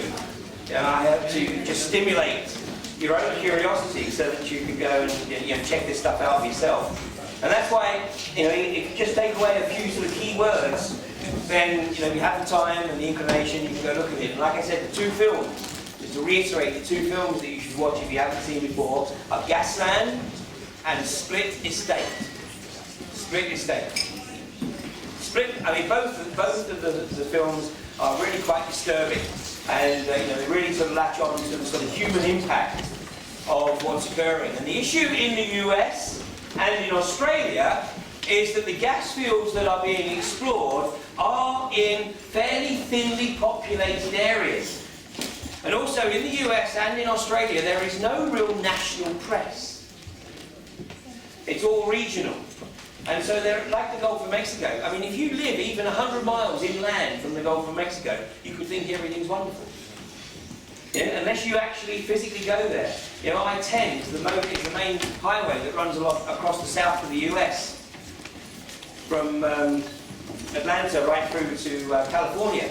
And it runs just north of the Gulf of Mexico. And yet people don't turn off of I-10. Maybe they'll stop off in New Orleans for a night, but they're not going to go into the towns and the villages that are impacted by the Gulf oil disaster. And it is controlled. So that you might get an article in the local paper on the Gulf Coast town, but that will never ever get taken to a regional or national level. The UK is a little different. We do have a national media. Although it's very interesting to note that this programme on the BBC tonight, I think, is only being broadcast in Northern Ireland. But this is why it's an issue for us, because look, the green here basically represents the areas where it is considered that there are viable deposits of gas. And I live about here. Just outside the edge, but no, I'm right on the edge here. But Cornwall has some other deposits as well that I think will get targeted eventually. But the primary focus right now is here, here, and here. But like I said, once they get their foot on the door, don't think they're going to stop. They're just going to literally go for broke. That's why it's called the dash for gas. The dash for gas. And there's a significant chunk of our population living in this area here. And all of these light brown areas, these are the ones where there's already a PEDL, which is a Petroleum Exploration Development License. And they have to do something with it, otherwise it can get taken away, or it can be extended. But basically, Quadrilla are on point. Quadrilla have been tasked to effectively drive the PR agenda to get social sustainability, i.e. where they've got the public so browbeaten they'll accept the fracking agenda. Now I'm fully expecting this to be ramped up in a big way. What is very interesting is that Quadrilla were using an external PR agency. In fact, they still are going to use an external PR agency, but they have just announced, this guy, Matt Lambert, no industry experience whatsoever. Never worked anywhere near the oil industry. He's ex-Microsoft and Betfair, the online betting company. But he has got experience of working in government relations, And clearly, this is the guy, I mean, this is going to be his role. So the fact that he has no industry experience means that basically, you see, he can be told what to say and believe it. You know, he won't be lying. I mean, the reason they don't want to put somebody with industry experience in there is because they might have an attack of conscience at some point. But, you know, they're doing this as well with health and safety. Because Quadrilla have appointed a local guy from Lancashire. This is him, Leon Jennings. Leon Jennings. He's the health and safety executive with Quadrilla. And he has no oil industry experience whatsoever. And I was talking with him and with Mark Miller, the guy who was the former chief executive officer, and I said, look, I said, Leon, with all due respect, I said, I'm sure you've got a great track record in health and safety with your previous companies, which I think was acting, construction, engineering. But I said, you know nothing about the oil industry. I said, so how are you going to shut these guys down when they insist that whatever's occurring is normal and that you can't shut it down? And he said, well, I'll just hold my ground. Yeah, right. I mean, you know, he says fracking is safe. He said testing is all contained and strictly regulated. I mean, basically the guy is bullshitting himself because he doesn't know. He is simply regurgitating. That's why they put the guy like him in place. He said, yeah, this is in response to a question. He said, yes, it's safe and it's not going to cause any harm to immediate staff on our site or the environment around us. I mean, this is institutional denial. You know, when I asked him about, you know, what's going on in Colorado, he said, oh, that's just the anti-fracking, the environmentalists. They're actors. Actors. I mean, this is just absurd. Absolutely absurd. By the way, I mean, I have to smile here. You can't really see it here, but this is a picture of him in his coveralls, right? And unfortunately, you can't see the detail here. But these coveralls look like they've been screwed up on the floor and then thrown on because, you know, he's got to do a photo shoot. Let me tell you, no self-respecting individual in the oil industry would ever walk onto a well site in anything less than absolute pristine coveralls. They might not be that way an hour later, but this guy ain't exactly a rig hand. You know, he's a visitor, like I was most of the time. He's a visitor. So, you know, you are expected to look the part.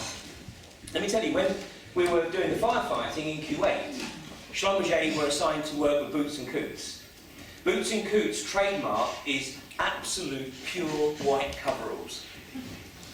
And, you know, in Kuwait, where we're doing the firefighting, every morning and every afternoon, these guys would appear, and their trademark was they were last on the well site, and they would always walk in these absolute pristine white Nomex coveralls.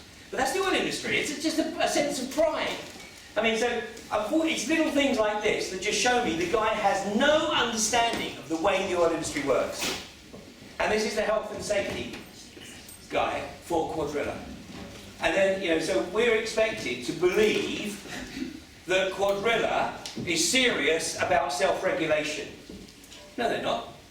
No more so than BP was when Lord John Brown was in the chair. So, you know, I'm fully expecting this campaign to get a little bit nasty at some point. You know, once they become aware that I'm touring the country, well, they probably already are, but, you know, we're contacting every local paper in the areas where I'm speaking. We're sending emails to local councillors. Now, we're trying to literally get this issue into the mass consciousness. These guys believe they can handle the traditional eco-activists. Now, they've got a role to play, don't get me wrong, but they are not going to stop fracking because, you know, the industry knows how to handle it. This has to literally get into the mass consciousness. Now, in Australia, and to a lesser extent in the US, because in the US they managed to get in there before anybody knew what was going on. In Australia, you know, they had a little bit of an opportunity to obviously get a heads up because they knew what had gone on in the Midwest. But in Australia, there's just not enough people. There's just not enough people to fight it because the gas fields are generally in limited areas, limited population areas. So this is the group in Australia. It's called Lock the Gate. And it was very, very interesting for me to go to Australia and to go into the gas fields and experience Lock the Gate, the umbrella activist group fighting the industry from fracking the hell out of their country. I was invited to speak by two Lock the Gate groups, one in Noosa on the Sunshine Coast and the other one in Kyogle, just a bit inland from Byron Bay. When the leadership of Lock the Gate heard that I'd been invited to speak to these two groups, they attacked me. They sent out emails saying, you know, this guy, you shouldn't be inviting him to speak, he's ex-oil industry. Yeah, we know, that's why we invited him to speak. The Lock the Gate leadership even had a psychologist call one of the event organisers because they claimed that she must be losing the plot to invite this guy to speak at the Lock the Gate event. The pressure on the two event organisers was so great, they both pulled out, which actually worked to my advantage. Because what it did was it created a real shitstorm within Lock the Gate. And of course there were people in Lock the Gate saying, hang on a second, what the hell's going on here? How come we're being told who we can and can't go listen to? So a couple of other people stepped into the breach and I ended up doing events in Brisbane and in Byron Bay. Brisbane we had quite a small audience, but in Byron Bay we absolutely had a packed house. Lock the Gate has been totally infiltrated. That's why the structure that we have in the UK right now, I think, is the place to be. I.e., we have a lot of small groups, small fracking groups. And they're all, I mean, there's 3 in the Blackpool area alone. Now, they do talk to each other, but they're also doing their own thing. And this is excellent. Because what it means is that it's extremely difficult to establish a controlled opposition control over so many fragmented groups. Now, eventually, of course, 1 or 2 groups may sort of start to come to the fore, and that's the point at which they then become at risk of being infiltrated. Now, nobody understands the success of infiltration better than me, because I was the inaugural chairman of the 9/11 Truth movement in this country. Now, it was a job, I didn't want it, I didn't want to be the inaugural chairman, but I was at the time the only person out on the road giving talks on the events of 9/11. Anyway, I succumbed and said, look, okay, I'll do it for a year just to get something rolling. I'll do it for a year, and then after a year, that's it, and then I'll back off doing my own stuff. Well, let me tell you, it was the worst decision I ever made to do it, but on the other hand, it was a great education. Because I very quickly realised I was effectively being neutered. Because I was giving less public presentations, because I was dealing with more internal bullshit. You know, the basic administration of the 9/11 Truth movement. So it was keeping me away from what I really wanted to be doing, which was getting out on the road and talking about the subject. So, I mean, and a couple of the controlled opposition are still very much involved with the UK 9/11 Truth movement today. I mean, they're very, very good at what they do. They're spoilers. They're the sort of people who make sure that nothing ever really happens. There's always a reason to stop something happening, or to create internal strife. And this is what's going on in Lock the Gate. Now, fortunately, what's come out of since November is that a number of individuals have said, well, look, all we've got is Lock the Gate, so we've got to work within this umbrella, but we're going to find a way to work around the overall leadership, which is, a tough challenge. So I think that the longer that we can keep this sort of fragmented activism in the UK, and obviously at the same time we want to be reaching out to people who are not going to join a local group, but we just want the individuals to understand what the impact is going to be on their environment. We need people to write to their MPs, to write to their local councillors. Out of the 60 events, I don't know how many MPs we're covering, but in the areas where I'm speaking, the MPs will be invited. They won't turn up, of course. Neither will the local council. I doubt there's any local councils here tonight, am I right? What a surprise. You haven't got one here, but I do deal with them, and they're idiots. They're idiots. Oh, shock, horror, disbelief. Surely not. Well, let me tell you that every district councillor received an email about this event tonight. So, they cannot deny that they were at least aware of the event, yet are we surprised that none of them show up? But what it needs is their constituents to go knock on their doors and say, hey, what's your thoughts on the fracking agenda? And ask them whether they're aware of the damage that it's going to cause if it gets underway. In Australia, look, it looks like a lot of people, but it's not really. And the industry works on the basis that actually, if they can keep them corralled in a particular area, then they'll go frack the hell out of another area. And in Australia as well, they want to find out who the landowners are who will never let them on their land, and then they'll approach the other ones, offer them large sums of money to come onto their land. And of course, with directional drilling, you don't need to be on the land, you just drill under it. And the horizontal drilling, the record for horizontal drilling in a production well, I think it's been beaten in Russia, but the longest reach horizontal well is in the UK. It's in Bournemouth. And it's a well that was drilled from the New Forest. The pad was carved out of the trees in the New Forest, and the well drills 8 miles out underneath Poole Harbour. And that was drilled about 20 odd years ago. It's 8 miles. Now I believe that there's a well that has been drilled horizontally that's 15 miles or so in Russia. But 8 miles is still a hell of a reach. Most of the wells for shale gas won't be anything like that. Most of the wells for shale gas will be on a relatively short grid.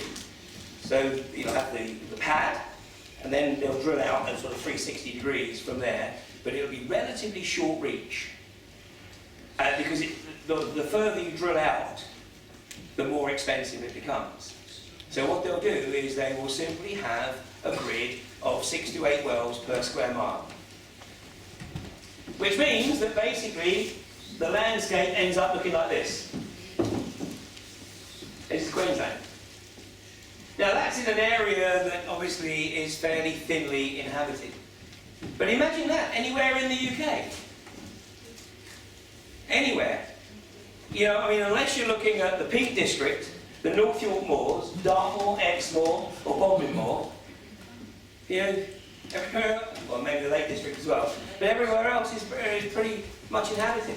And like I said, for each of these pads, just to get the well drilled and fracked, there's going to be at least 300, 400, 500 vehicles having to come backwards and forwards, and we're talking heavy vehicles.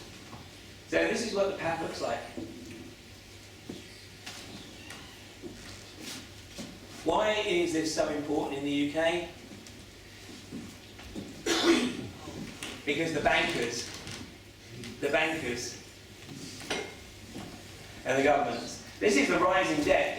George Osborne says he's got the debt under control. Bullshit. When the Tories came into power, the official figure was that the UK's debt stood at 82% of GDP. It now stands 86% of GDP. Once it gets to 100%, of course, that's really the point of no return, like Ireland, Portugal, Greece, and Spain. That's the point of no return. We're creeping up towards it. We're creeping ever towards that point. But what these guys see with the dash for gas and the phenomenal taxation opportunities that they'll be able to pay off the bankers, no they won't. No they won't at all. The real winners here are going to be the corporations and the banks.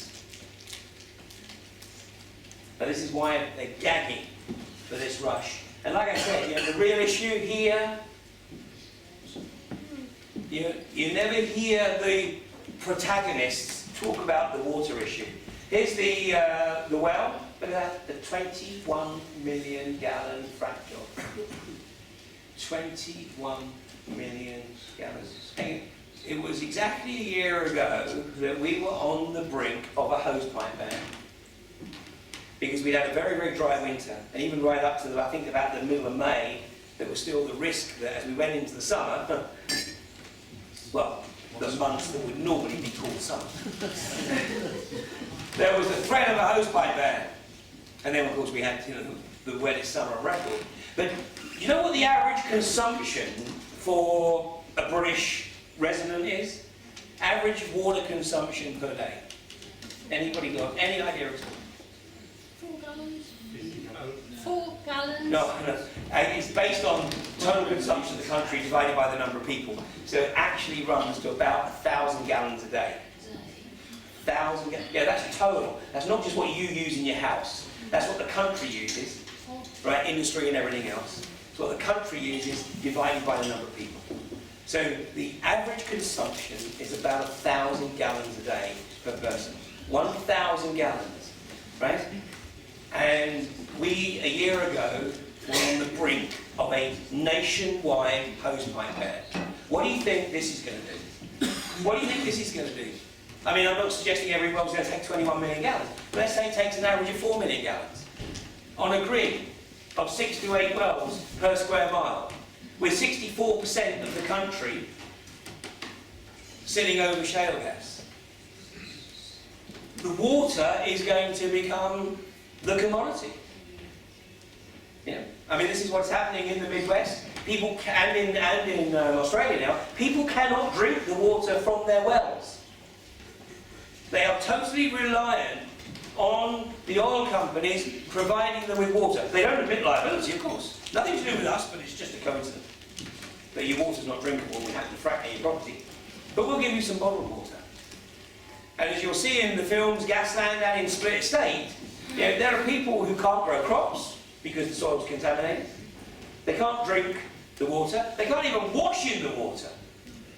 I mean, there's an example in Split Estate of a woman whose health has deteriorated terribly, and it's been linked to the fact that she washes in the water, and has been washing in the water for 10 years or so. Like I said, this stuff doesn't sort of manifest overnight. Let's have a look. Let's have a look at a short film here. What I'm going to show you here is the gas. This is Brian Monk. And what he's showing here, he's got a gas meter. Now this gas meter, this detector, gas detector, picks up, I think it's about 10 gases that are not normally resident in any great level in normal air. And this is Brian sitting out on his patio for lunch.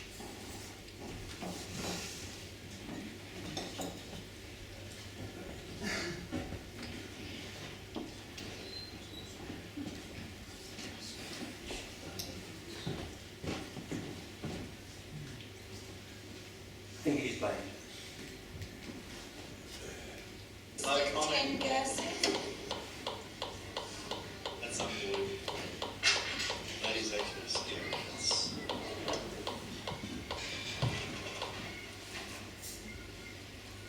What the hell can you stop it? Well, that's just to say that We're safe here. I'll push it your way more. There we go, it's come back, it's still in the air. I'm just sort of trying to press fresh air through it.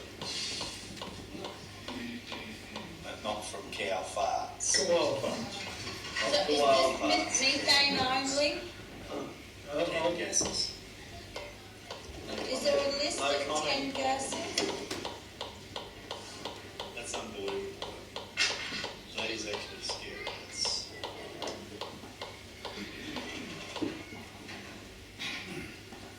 What the hell can you stop it? Well, that's just to say that Things a bit of a We're safe here. Over by that question, I'm thinking, of course it's airborne. I mean, and I believe it's coming out of the ground. Well, we've proven that with the meter that comes out of the if ground. we can stop it from being around us or in this area, don't you think we would have? Like if it wasn't airborne? Yeah. Well, there's no end through the I ground. mean, on our property, like if it was a part of a tractor legal, it'd be gone, we would eliminate it.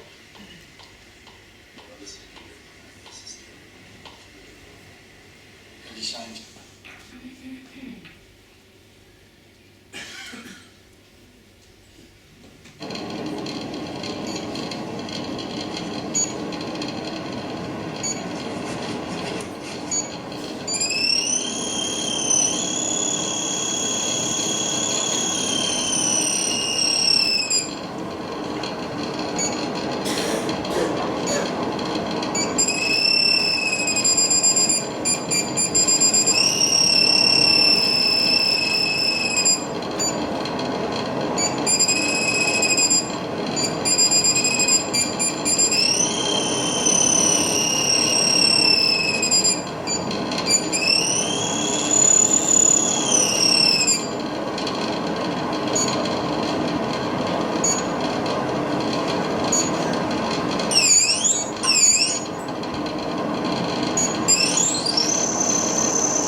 South Wales, southern Queensland.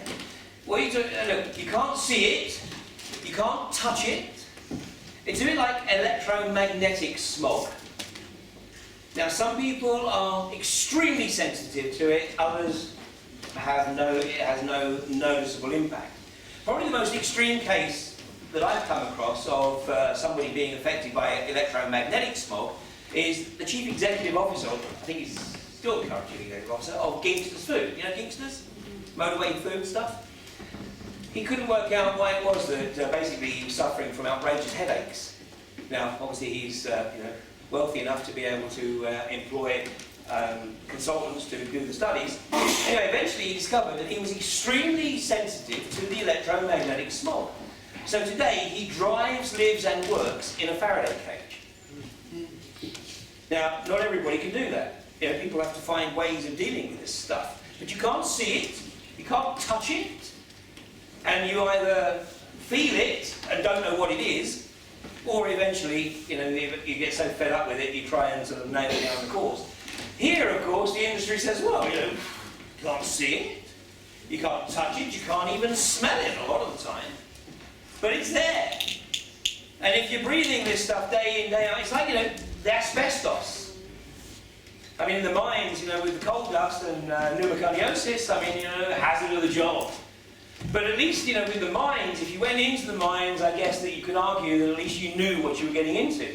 Here, people are going to be affected purely by the fact that they happen to live in these areas. Now, I don't have to tell you what this has done to property prices in Australia. Now, last week I was staying with some friends of mine in Benidorm, which is one of Tans. Now, they come from Blackpool, and they decided that basically they'd had enough of Blackpool, especially with quadrilla on their doorstep. So they're renting an apartment. It's a beautiful, beautiful apartment, and they're paying €400 a month for it because the economy's tanked. You can go and, if you have the opportunity, you can go rent an apartment in Spain for next to nothing. And the cost of food there is very, very cheap because no one's got any money. They have a house, a beautiful house on the outskirts of Blackpool, which they put on the market 18 months ago. It was valued at $325,000. So my friend said, no, I just want to get rid of it. I'm going to put it on the market at $250,000. Do you know how many people have come to look at that house? A big, fat zero. Quadrilla have said, we have no evidence that our presence in the filed area has had any impact on property prices. Well, okay, the whole country obviously has a problem in terms of property because it's way overpriced anyway. But the reality is, can you imagine trying to sell your property when it's known that there's a gas drilling rig or wells, within a mile or so? I mean, in the US and in Australia, there's no restriction on where the well could be drilled, and in some cases it's literally right up alongside the back door. And we're supposed to trust our elected officials. Let me show you this. This is something else. Now this here, this was a protest. This was a protest, an attempt to block the trucks from getting onto a pad to start drilling a well.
There's a woman that's been knocked over by a truck.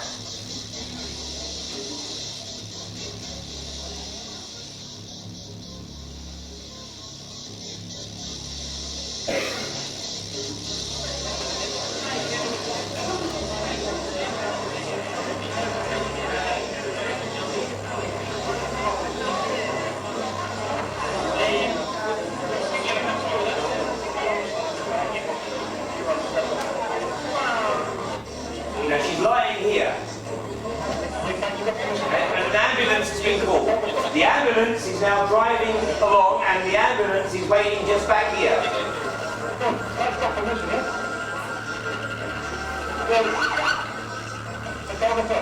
That was the ambulance siren.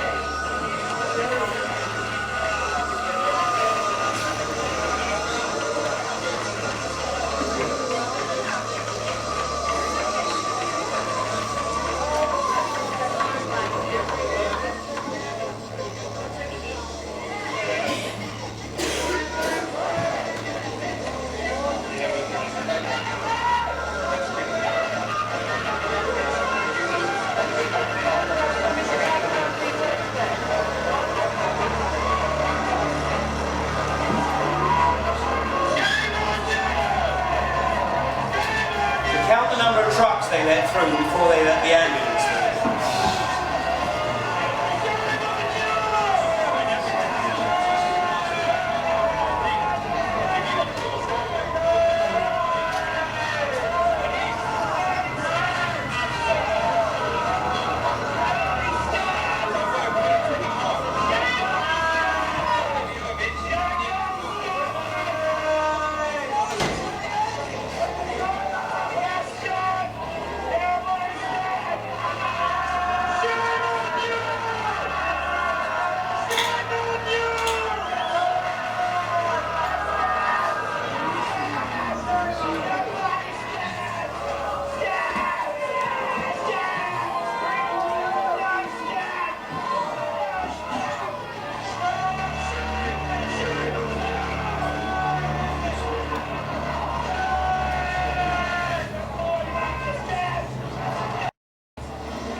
Now, if it wasn't for that piece of film, recorded by Brian Munn, nobody would ever know.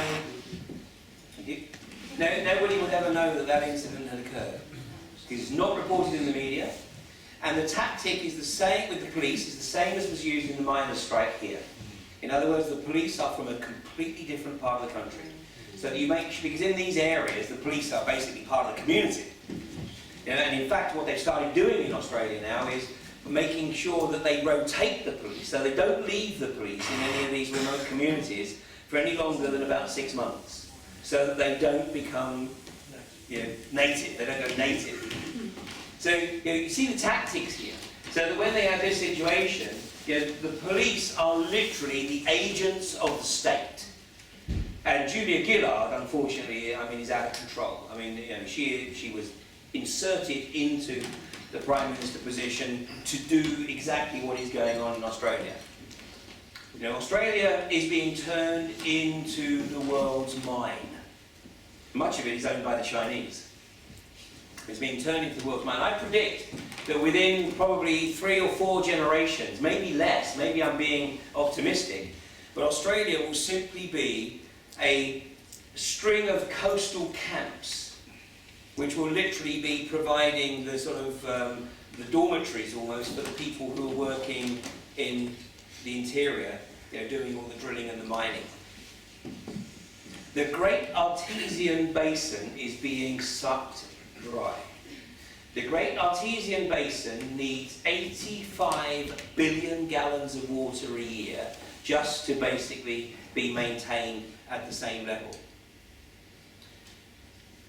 The extraction industry is sucking out 500 billion gallons a year. So it's sucking water out at a rate 6 times faster than it needs to replenish. Where is the sustainability here? Julia Gillard bangs on about her green credentials, and the alliance with the Greens in Australia. No, it's all bullshit. The Green party is just a front. That was something I exposed in the Green Gender and Population Reduction, which I recorded 3 years ago or so. So what we see here is the manifestation, really, of this agenda, and thanks to the likes of Brian Monk, who is taking his camera out onto these protests. And like I said, it looks like a lot of people. It looks like it's a lot of people, and you think, well, they'd be able to shut it down, but they can't. They can't.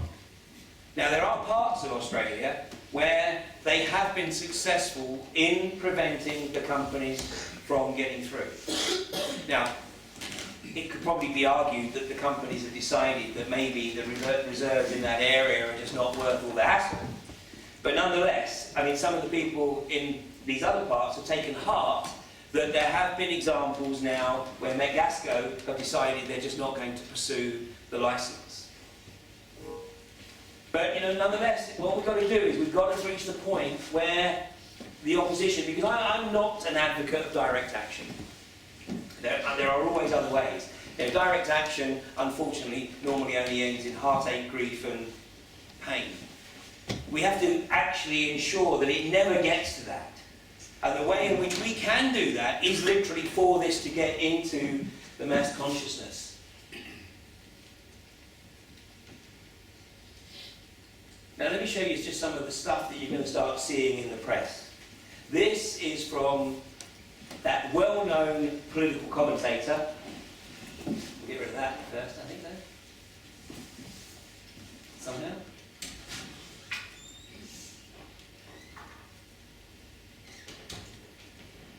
There we go. That well-known political commentator, Jeremy Clarkson. Jeremy Clarkson. Now, I like Clarkson. In a perverse sort of way, I suppose. You know, I mean, the guy is the archetypal petrolhead. I mean, the guy would never be seen dead driving a car that does more than 8 miles per gallon. And so this is his column just before Christmas. I think it was December the 15th or so.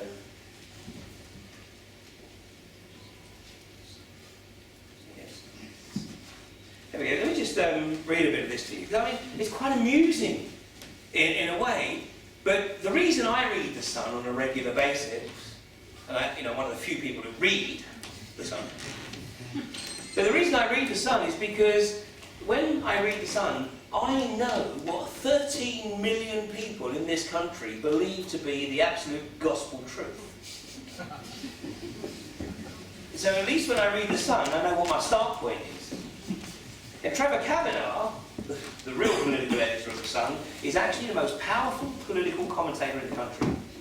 Now, I would argue, and my tongue wouldn't be too far in my cheek, I would argue that Kavanagh, of course working on behalf of Murdoch, has actually determined the outcome of every election in this country, certainly since 1992, and possibly even some before. But this is what Clarkson says. Recently, geologists discovered enough natural gas under Lancashire to keep everyone in Britain warm and cosy for the next 1,000 years. You'd imagine that this would be a cause for much celebration, but no. To get at this vast reservoir of natural resources, you have to use a system called fracking. It's perfectly simple. You squirt water into the rocks far below the surface, they split, and the gas that comes out is piped to your mum's home to keep her toes toasty this winter. This is good news. On every front, Britain is less dependent on Russia for the gas supply. Prices fall by more than half. We have longer to develop alternative energy sources. And we can stop carpet bombing the countryside with windmills that don't. Everyone's a winner, except the nation's eco-mentalists. They are furious because a cheap and plentiful supply of gas means society can keep on going. People can still drive cars and have patio heaters and take foreign holidays. Things the hippies can't afford to do because they spend all day up a tree looking at squirrels and humming. Obviously then, they need a reason why fracking is bad for the planet. So they've announced through their publicity division, BBC Online, that fracking causes earthquakes. Now Quadrilla have admitted through their own commissioned report that they were most probably, which is euphemism for, okay, it's us, most probably responsible for the earthquakes. Even though there have been 125,000 fracks in America already with no geological disturbances whatsoever. Bullshit. Swampy and his mates say that if we frack under Lancashire, Blackpool Tower will fall into the sea and Preston will cease to exist. Possibly. They always do this. You see, they say that nuclear power is cheap and clean and lasts forever, and they say the reactor will blow up. You show them how to burn coal cleanly, and they say it will give us all cancer. We need to remember something. They are socialists. They want communism. And they're not going to get it when half the country is on holiday in Spain and the other half is saving up for a Vauxhall Atlas for a VX-Star. The only reason they like wind and tidal power is because they know it doesn't work. They know that all the windmills that we have now produce just 0.4% of the nation's needs. That's why they want more, to make us miserable and cold and ready for a revolution. We must ignore them immediately, and then we must head to Lancashire with lots of dynamite and many miles of hosepipe. Because with a bit of luck, in 5 years' time, Rochdale could become the new Riyadh. You know, amusing on a very base level, but that is the bullshit that is being pumped into 13 million people. And consequently, you notice all the, well, I mean, not just lies, but, I mean, basically the guy has done zero research. You know, all he's done is responded to the hype that this is the revolution that the UK needs to get out of recession. Unbelievable. Well, unfortunately, he's not alone, because Christopher Booker, in my opinion, got it very, very right on climate change. But how could he get it so wrong? So wrong when it comes to fracking? Because he says, so when faced with the prospect of gas becoming very much cheaper, as in the US, where its price has more than halved in 4 years, they lash out with every kind of make-believe allegation about how fracking will cause earthquakes. Make-believe allegation about how fracking will cause earthquakes. And this is the right wing now, this is the Telegraph, well, the Sun's right wing too. But you see, I mean, these guys, they just don't care. You know, they're not journalists in the terms of investigative journalists, they're just pumping out the diatribe that is obviously the official party line. Well, look, I think you're getting the picture, and I want to go to questions and answers, but one thing I do want to show you. Did anybody see recently that Volkswagen have announced that they're about to introduce an electric car? Yeah? But they're not going to sell it, they're only going to lease it. Right? Well, does anybody recognise this? Oh, sorry, you okay? Yeah, I think so. Just a dodgy ankle. You've got two of them now. Anybody recognise this? This is the EV1. This is Chrysler's EV1. An amazing electric vehicle that was introduced in 1996 by Chrysler. And then once Chrysler had managed to acquire the battery firm, because Chrysler was outsourcing the batteries, and once Chrysler manipulated the situation where the owners of the battery manufacturers overextended themselves, got themselves into debt, and who should rush to the rescue? Chrysler. So once Chrysler had ownership of the battery factory, they shut it down. And they recalled all the vehicles and crushed them. And all of the people who were the leaseholders of these vehicles were absolutely devastated, because they were marvellous vehicles. Marvellous vehicles. So what we're seeing with the Volkswagen announcement is just history repeating itself. Because the hydrocarbons industry and governments allow 8% of the market to be put over to developing alternatives, which will never be developed. The only reason they want to give the impression that they're interested in developing alternatives is so that they get wind of any developing alternative, so that they can then go over and buy the patent. Now, I have personal experience of this when I was in Houston. You know, word would hit the grapevine that somebody, let's say in West Virginia, had developed a device that provided free energy. So the oil industry would get its engineers and its patent lawyers, and they'd all fly over to this place in West Virginia to for example, to look at this device. And the conversation would go something like this. Wow, that is amazing. That's incredible. You've probably, yeah, I think you've definitely stumbled across the next generation of energy. We want to partner with you. Look, how about we agree a lump sum and then a royalty? 10 million? No, 15. 15 million. 15 million up front, and then 5% royalty in perpetuity. And the guy says, okay, 15 million? Yeah, I'll cut a check right now, 15 million. 15 million, and if you sign these documents, then yeah, we'll need to take control of the patent. So once it's signed over, the patents are held by the oil company, and then they're filed. The oil industry, or the hydrocarbons industry, owns pretty much all the patents that are out there in terms of alternative energy. Henry Ford was instructed to stop building the electric car in 1896 by John D. Rockefeller.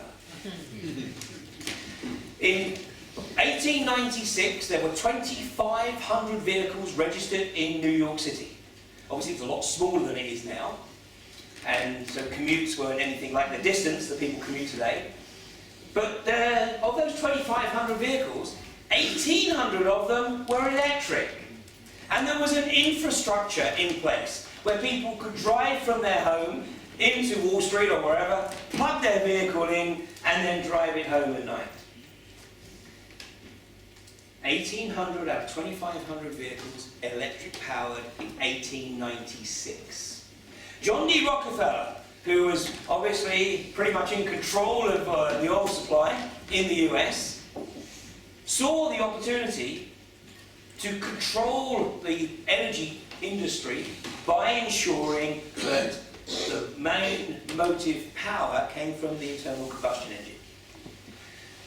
So, having shut down Ford's production line on electric cars, Rockefeller then started a strategy of buying up all the electric tramways that were being, or had been built in the late 19th century in the major cities around the US. You shut down the electric tramways, and then what you do is you replace them with buses.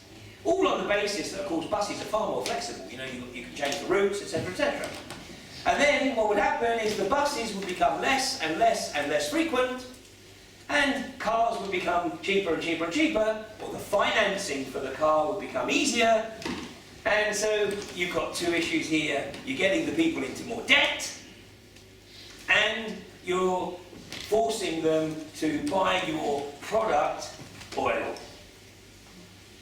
So the reality is that we have never, ever needed to consume 90+ million barrels of hydrocarbons a day, which is what we're doing right now.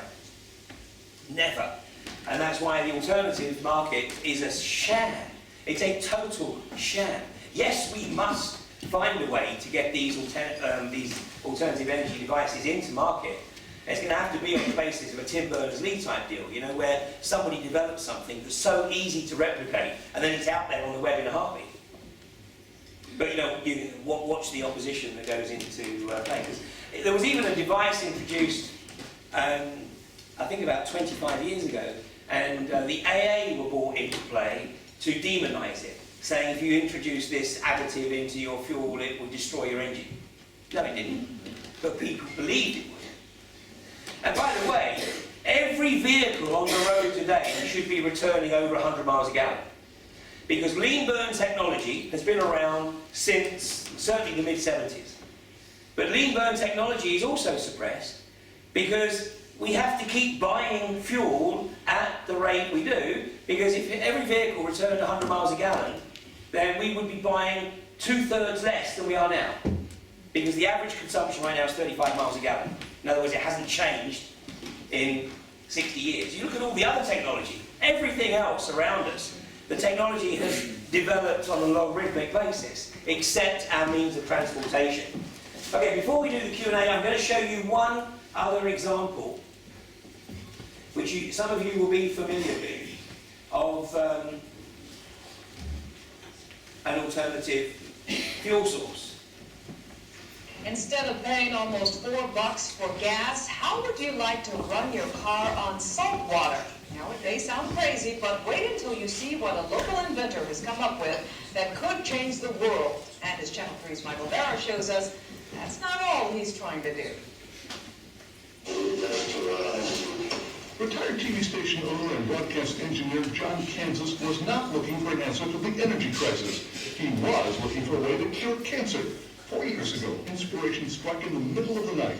Why not use radio waves to kill the cancer cells? So the best thing that worked with antennas was my microphone at 2 o'clock in the morning was my wife's spy pants. His wife Marianne heard the noise and found her husband inventing a radio frequency generator using her pie pans. I got up immediately and thought he'd lost it. Here are the basics of John's idea. Radio waves will heat certain metals, like gold. Tiny bits of that metal are injected into a cancer patient. Those nanoparticles are attracted to the abnormalities of the cancer cell and ignore the healthy cells. The patient is then exposed to radio waves and only the bad cells heat up and die. Killing cancer cells is amazing, but John had also stumbled on yet another amazing breakthrough. Yeah, nothing. His machine could actually burn salt water. John Kansas discovered that his radio frequency generator could release the oxygen and hydrogen from salt water and create an incredibly intense flame. Just like that. That was inside a car cylinder. You could see the amount of fire that would be in the cylinder. I can put my hand in here. Put your hand into the beam, nothing happens. Put in a fluorescent bulb and it lights up immediately. At the APV Company Laboratory in Akron, top engineers have checked out John's amazing invention and they were amazed. And we saw it go up to 1,500 degrees centigrade, the temperature. And then it's incredible. This simple Stirling engine is running with the heat generated by the flames coming off that test tube. The fuel, nothing more than salt water. Oh, that could be a steam engine, a steam turbine. Could be a car engine if you wanted it to be. That's the true American innovator. And where did it go? Yeah, you never heard of it again. And here's the last one, and some of you will already be aware of this. This is the great, late great Stanley Myers. There's no moving parts. In the top line news at 6 o'clock, an age-old dream becoming a reality. A local inventor has discovered a way, hear this, to use water to run your car. It's a major breakthrough that will no doubt make motorists happy. And as Ralph Robinson explains, the Pentagon is also showing lots of interest in this project. Water has always been considered a precious commodity, but Stan Myers' invention may make it even more valuable. He has developed what's called a water fuel cell, and has taken the place of his old gas tank. The water fuel cell breaks down the water molecules into oxygen and hydrogen. The hydrogen is used to run his dune buggy. I don't care if you use rainwater, well water, city water, ocean water. If you don't have any fresh water, then go ahead and use snow. If you don't have any snow available to you, then use salt water because there's no adverse effect to the fuel cell. Myers started working on this project 4 years ago. He's not a scientist, he isn't even a chemist. In fact, he never graduated from college. Myers was determined, he says, to design something to protect this country from oil embargoes. And we've calculated that if we take the dune buggy from Los Angeles to New York, we would roughly use 22 gallons of water. The Pentagon flew a Lieutenant Colonel in last week to look at Myers' invention. There was talk of possibly using it in the Star Wars defense program and to run army tanks. Myers is currently perfecting a water fuel cell for cars. It will cost about $1,500. He says it won't need any maintenance, and you won't have to replace it. It will be at least 2 years before the fuel system goes into mass production. Until it happens, we want the fuel industry hates. It will put a smile on the face of those who have to say at one time or another, fill her up.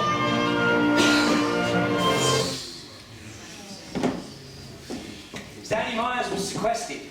The US is one of the few countries in the world who has openly got legislation which states that if you have a knowledge or a skill that is deemed essential to national security, you can be sequestered. An example of that is Werner von Braun was sequestered for his knowledge, obviously, on rocketry, which means that basically you live your life on a military base, doing whatever it is that the US government or the military demand you to do. Stanley Myers was sequestered. He turned up on the duly allotted day to start his new life with the US Special Services. and he was handed a glass of champagne. He drank the glass of champagne and collapsed. He managed to get outside where his brother was still outside the door, having taken him there, and he told his brother, he said, "Bastards, they killed me."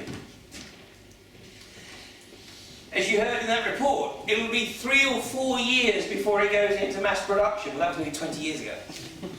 And it was salt water, so it wouldn't have had any impact on domestic water supplies. I just showed you that because I want to show you that all of this supposed effort to come up with alternatives is a sham. It's a total sham. Now, what I'm hoping is that through the course of this fracking agenda, and the BBC have helped, at least in Northern Ireland tonight, by putting it out there, I'm hoping that we can really get the people to understand that this ain't no conspiracy. All of the facts are verifiable. People just need to check it out for themselves. And let's see if I can pull this back up here a second.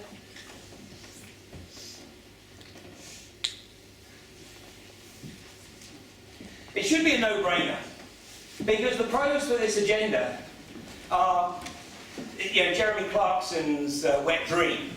Cheap gas, improved balance of trade, energy security. That's the pros. And I could wax lyrical on those too. But let's take into account the cons. Water contamination. It's going to happen. I promise you, it doesn't matter what these guys tell you, it is going to happen. Because there is no surefire way of guaranteeing that the frac fluids do not percolate into the water table. Soil contamination. Obviously because the water's contaminated. So the soil's contaminated, so you can't grow anything. So not only do we have dead zones in the sea, thanks to the hydrocarbons industry, and the nuclear industry, well actually that was due to HARP, but anyway. Air contamination. One of the clips I didn't show you was Brian Monk with his gas detector in the hard-baked soil in Queensland. This is before the rainy season. He scratched a hole and then held the gas detector down that small hole, and it was picking up the gas. The gas is seeping up through the soils. Once again, you can't see it, you can't touch it, you can't perhaps even smell it. But it's there. And if you're living there, you're going to feel okay tomorrow, the next day, next week, and next month. But 10, 15, 20 years down the road, one of the reasons that, I think it was Brian's, I can't remember his young son or grandson, but anyway, his son started to literally develop problems with his joints.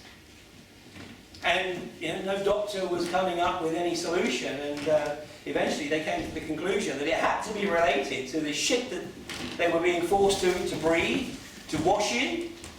So that's why Brian's family have now moved away from the farm. The water shortages, that's a given, so that we become reliant on the state for water. By the way, I don't know if you're aware, but in Oregon, a guy has been given 8 months jail for illegally collecting rainwater. He had a pond, because he lives in a remote area, and he built a pond purely for use by fire. If there was a fire, for the fire service to come and use that as a source of water. Now, he was sentenced to 8 months jail because he didn't have a license for collecting rainwater. This is the sort of absurdity that we're getting into. All of this is going to lead to large tracts of the UK becoming uninhabitable. And even if this stuff doesn't push your buttons, for a country that still has a large amount of house ownership, although I'll use that term loosely, the drop in property prices in any area where the fracking is going to be, well, complete. The example of Blackpool, I think, sums it up.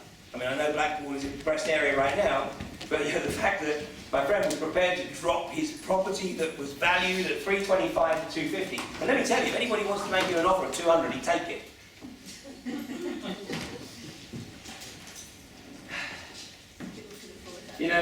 I had to smile when I saw this. Tory peer tells Osborne, show the people you care or we'll lose elections. He doesn't know who gets into power. They don't care. They don't care. That's the point I was making earlier, that today it's going to be very interesting to see how long it takes to percolate into the mainstream media, But today, information was served to every MP about the levels of corruption in Parliament, and the same information was shared with every chief of police in the country. And the tragedy is, of course, that many of those receiving that information will themselves be guilty of corruption.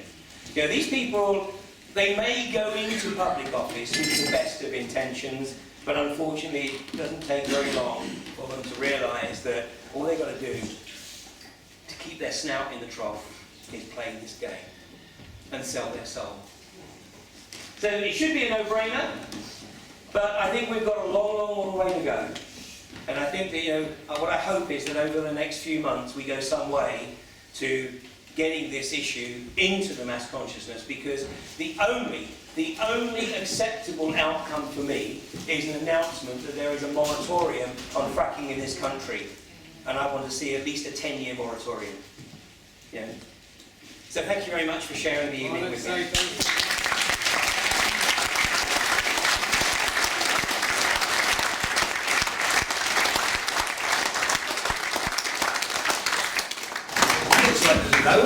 I have to say thanks very much. It's a beautiful summarisation of a complicated subject, but at least there are a more erudite summary of the facts when we start to intercourse with other people. There are people sending letters to politicians such as Lynn Habermacher and the group of West Midlands Fluoride, and as I said, I don't see any issue sending this sort of information. If someone wants to collate a letter, then we can email it through the group as well. But I'm getting sidetracked. I think you've got about 10 or 15 minutes before bedtime, train time. So if there are any questions, please put your hands up. Yes, Liberation Squad. Yeah, just wondering, going back to the energy and getting free energy, I'm thinking more now of Nicholas Tesla's blueprints that he's left behind. Now, have you delved into that? Would you know anyone in your team or behind you that's trying to work on that kind of aspect? No, I mean, I'm sure there are people working on it. Like I said, the challenge is for somebody to work on this stuff and keep out of the radar of the hydrocarbons industry. I mean, it's literally going to have to be somebody who develops something that is so easy to assemble that you can put it out on the web and it goes viral. And you know, basically people have built them en masse. Until that happens, these guys have got it all under control. I mean, it's out there. There's many, many versions. You know, Tesla is one, you know, Stanley Myers another.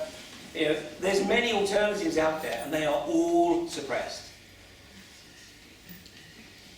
Yes, ma'am. I was so interested when you said about all these trucks that they're going to need for fracking. George Osborne today called all the ministers together before the budget tomorrow and told them to shave off 2.5 billion off all their, you know, respective whatevers. And because he wants that 2.5 billion to put into infrastructure, that's what he's... And because I wondered at the time, since when has he been interested in putting infrastructure? But now you're talking about all the lorries, and this might be the reason why he wants that 2.5 million to stick in infrastructure for the fracking industry. It could well be. You just reminded me as well, by the way, that I mean, Quadrilla have announced that they have decided they're not going to frack for another year. Don't get complacent, because what they're waiting for is the infrastructure bill to be passed, which will take away the right of local authorities to resist fracking, drilling and fracking in their areas. Because basically what they want to get to is where the government says, no, I'm sorry, this is so important that we are overruling any local opposition. And so, you know, that's why we have a window of opportunity. It's a very small window of opportunity, because if this infrastructure bill is passed, and I mean, of course, it's being presented as a boon for small businesses. It's going to be the removal of red tape. No, what I mean is it's going to be the removal of opposition, legal opposition to this stuff that they want to do right across the country. Yeah. Probably a reaction solution. Absolutely. Turn the gas supplies off. Yeah. Everybody wants their own gas. Yeah. I don't know. I mean, expecting this to get very nasty. Very, very nasty, because there's just, once again, there is just so much money at stake that the collateral damage is a minor issue for them. With regard to the Gulf oil, is there any truth in this that it's not actually a fossil fuel, that it's a replenished resource from just beneath the crust? Listen, any geologist who tells you they know definitively what oil is or how oil originates is delusional. It is a hypothesis that oil is a fossil fuel. And it's a hypothesis that suits the hydrocarbons industry, because by calling it a fossil fuel, it creates the subliminal perception that it's a finite resource. The Russians have actually had an alternative hypothesis for certainly the last 70 years. The Russians have written over 6,000 academic papers on oil being a naturally generated fluid coming from deep in the bowels of the earth and just working its way up through, you know, the various geologies. And of course, you know, we know oil has poked out of the surface at many locations on the planet. I mean, in Indonesia, in Kazakhstan, in the tar pits, the Dead Sea area. I mean, and gas as well. I mean, there's a couple of areas, one in Wigan and one in the Wirral, where, you know, it's been recorded for centuries that gas has come through the earth. And, you know, it just sort of percolates its way through. And of course, it was in the 1860s when, in the US, they started to realise that this stuff wasn't that far below the surface, particularly in Texas, and it was under natural pressure, and they could just accelerate the process of it coming to the surface. But the Russians have a completely different philosophy in terms of managing their reservoirs. I mean, whereas in the West, it's been a case of bleed it dry, the Russians have very carefully monitored the pressure of a reservoir, and as the pressure starts to drop, they shut the well in. And then they leave it to effectively regenerate the natural pressure. So they actually get much greater life and much greater productivity out of their wells than we have done in the West. But it suits the hydrocarbons industry to create the belief that it's a finite industry so that you'll pay more for it. But peak oil, I mean, I was trying to make the observation, I recorded a presentation called Peak Oil, Myth or Reality. And you know, I tried to explain to all the peak oil advocates that it was a crop. It was a politicized crop, just like anthropogenic climate change. You know, we can trace the politicizing of these issues way back into, you know, well, certainly climate change, we can trace it back to the early 1960s. Peak oil, we can certainly trace back to the 1950s with Marion King Hubbard, who was, by the way, the author of Technocracy, which is, by the way, the source of the Zeitgeist movement. And the 1920s, in 1922, there was an article about climate change. Quite possibly. Becky? We've been talking about global warming stuff, and I know it's really easy linked with all the chemtrail stuff they're trying to bring into the forefront now, especially say global warming, we're going to do geoengineering. Is there a global warming side to this where they're going to push it through saying it's... I think because many of the anti-frack campaigners are also climate change activists, I think they're going to try to lump the two together. And then what they'll do is they'll say, look, climate change is a crock of crap, and therefore the opposition to fracking is a crock of crap. And that's why I have tried to explain to the anti-frack activists, who are almost the sort of professional eco-activists, and you know, they certainly play an important role. But I'm trying to say to them, you've got to drop the climate change issues. You know, fracking is so serious, it's a standalone issue. And you know, we've just got to agree to differ on any other sort of superfluous area. We've just got to focus on the fracking. You know, because that in of itself is a nightmare scenario, regardless of anything else. So it is just a matter of getting information out there more and more on a mass scale, isn't it? Yes. Okay. Yes, I mean, this is the critical issue. You know, no one of us can do very much, but once we can start to really get people sufficiently interested to look at it for themselves, and you know, there's a lot of information out there now on the web, thanks to YouTube. You know, thanks to the likes of Brian Monk, who's posting these videos on a regular basis from Australia. There's just been a lady over in the UK, a lady by the name of Jessica Ernst from Canada, who literally has had her own land destroyed by Encana. Interestingly, I discovered today that Jessica Ernst is also a former employee of Schlumberger. Schlumberger. Who served the MPs? Who served the MPs with papers? Okay, I'm not going to say any more on what occurred on that. I've just got to let that one percolate out for a while. We've been thinking about a couple of these issues, like chemtrailing and this, for example, being so big. Would there be any way to make, because I think when you look at the law stuff, it's all about personal liability. Is there any way to put personal liability on? Now that's a very good question, and it's certainly something that we're working on, because this is actually something that came out of Australia, where notice has been prepared, and they're encouraging all of the residents in these areas to serve the notice to all the politicians, to all the board members of the companies, and serve the notice that they will be held personally responsible should there be any measurable deterioration in the quality of water, soil or air. Would that be a more realistically, on paper, way to go forward? Yes. Now, I mean, that's certainly is a good point, and it's certainly something that we're looking at. We've taken this document that they're using in Australia, and we're trying to get it anglicised right now. So hopefully within the next, well, we actually have a lawyer lined up to give it a first review in a couple of weeks. But hopefully, you know, midway through the tour, let's say, hopefully I'm actually presenting that as a tangible tool. Where would you put in that out?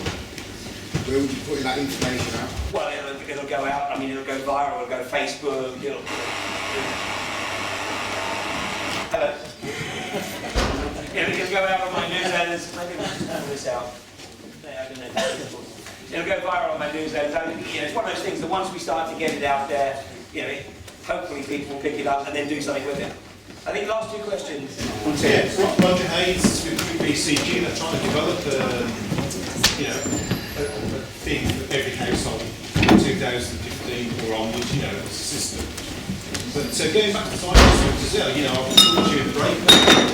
How are we going to systematically planning? That's my whole thing. How are we going to manage planning? You know, so what's Jesus Christ, it's 11:05. Yeah, that's I'll say that for the next meeting. Last question.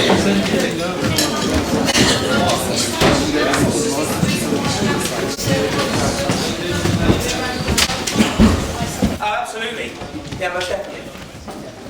Oh, I think we have to say thank you. Yeah.